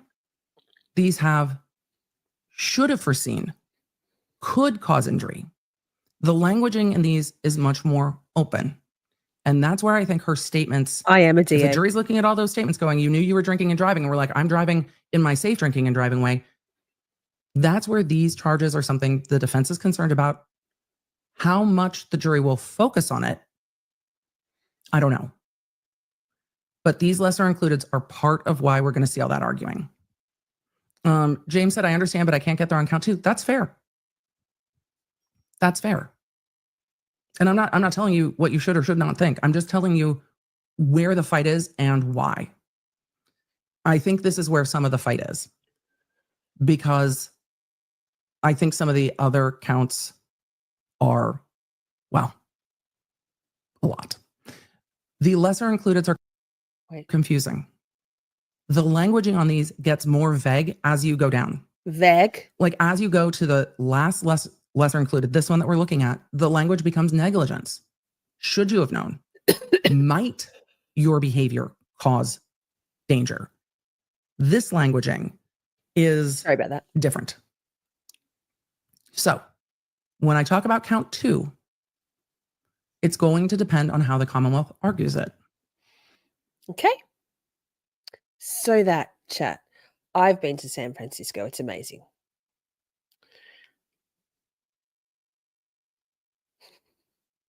Everybody wants a bionic grandma. Definitely. Particularly one who's also a district attorney. Pretty cool. That's pretty cool. Chat, thank you so much. We managed to make a very short day of trial. Kind of cool. We've done more than just watch the testimony. We've had some really good discussions. Thank you so much. I'm going to take my earbuds out because my earballs. It's getting late for you all, and also for me because I don't even know what time zone I'm in anymore. But at some tomorrow, I'll be guest co-hosting. I think through the lunch break, if there's one in court tomorrow, and morning. Anyway, I'm going to be guest co-hosting on Justice Serve TV with Michael Bryant. Linda Kenny Barden is off for the day. I think Michael's going to be boots on the ground outside the court. So I'm going to be in the studio. It's back to you, Shorty. So yes, Britt, thank you, lest we forget. Thank you for you all who were here in chat when we had the moment of silence at 11 a.m. Melbourne time to remember fallen and returned servicemen in New Zealand and Australia. Yes, my pleasure, Nick. My pleasure. Thank you for your involvement in the polls. Thank you for the discussion. Thank you, Colours, for your thoughts on things. Thank you, everyone, for your thoughts on things. But Colours brought some good data for us. Very helpful. So tomorrow night we'll do a real quick recap. Like I mean it, real quick, of whatever happens in court. If I think there's one expert witness, the blood alcohol person for the Commonwealth, whoever that is, and then we'll skip over to a different stream that will be something, I don't know. Tell me in Fight Club what you want to do tomorrow night, because I haven't got anything. I've just been doing Karen Read, but I think we need a little break from the legal stuff, and maybe something. I'll see if I can find something positive and fun and good that's not neurodivergent stuff, that's not narcissist stuff. But if you've got any ideas, anything you'd like to watch with us, send it through, lest we forget. Yes. Thank you to Emotion to Scream What the Fuck Granted for being backstage, for the timestamps. Thank you, mods, for being here. Thank you for the couple of super chats and super stickers, and Steph for the gifted membership. I love you all very much. You know what we could do tomorrow night, chat? I don't know if I'll be too tired for it. We could write another song.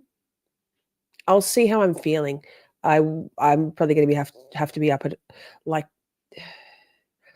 10:30 tonight. To be up for being like a full professional. So we'll see.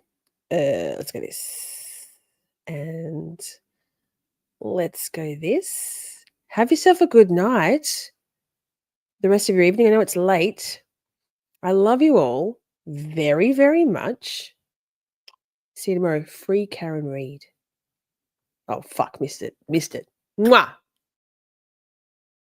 I love you all so very much. We had a blast just chatting and stuff. Things may have gone bit off the rails. Professional when all else fails. 'Cause chat is babe, so much to say. Emotes and all the caps out. May have been cheese, bit faster please. The time has come, Camp Shorty out. We're skating through all the tough things, learning about this and that, defense motions, prosecution, and narcissistic twats. 'Cause chat is babe, so much to say. Emotes and all the all caps out. May have been cheese, bit faster please. The time has come, Camp Shorty out. Community, just you and me. Occasionally, Buster and Poppy. It's a whole thing, Miss Shorty swing. Together we make each other happy. 'Cause chat is babe, so much to say. Emotes and all the caps out. May have been cheese, bit faster please. The time has come, Camp Shorty out. I love you all.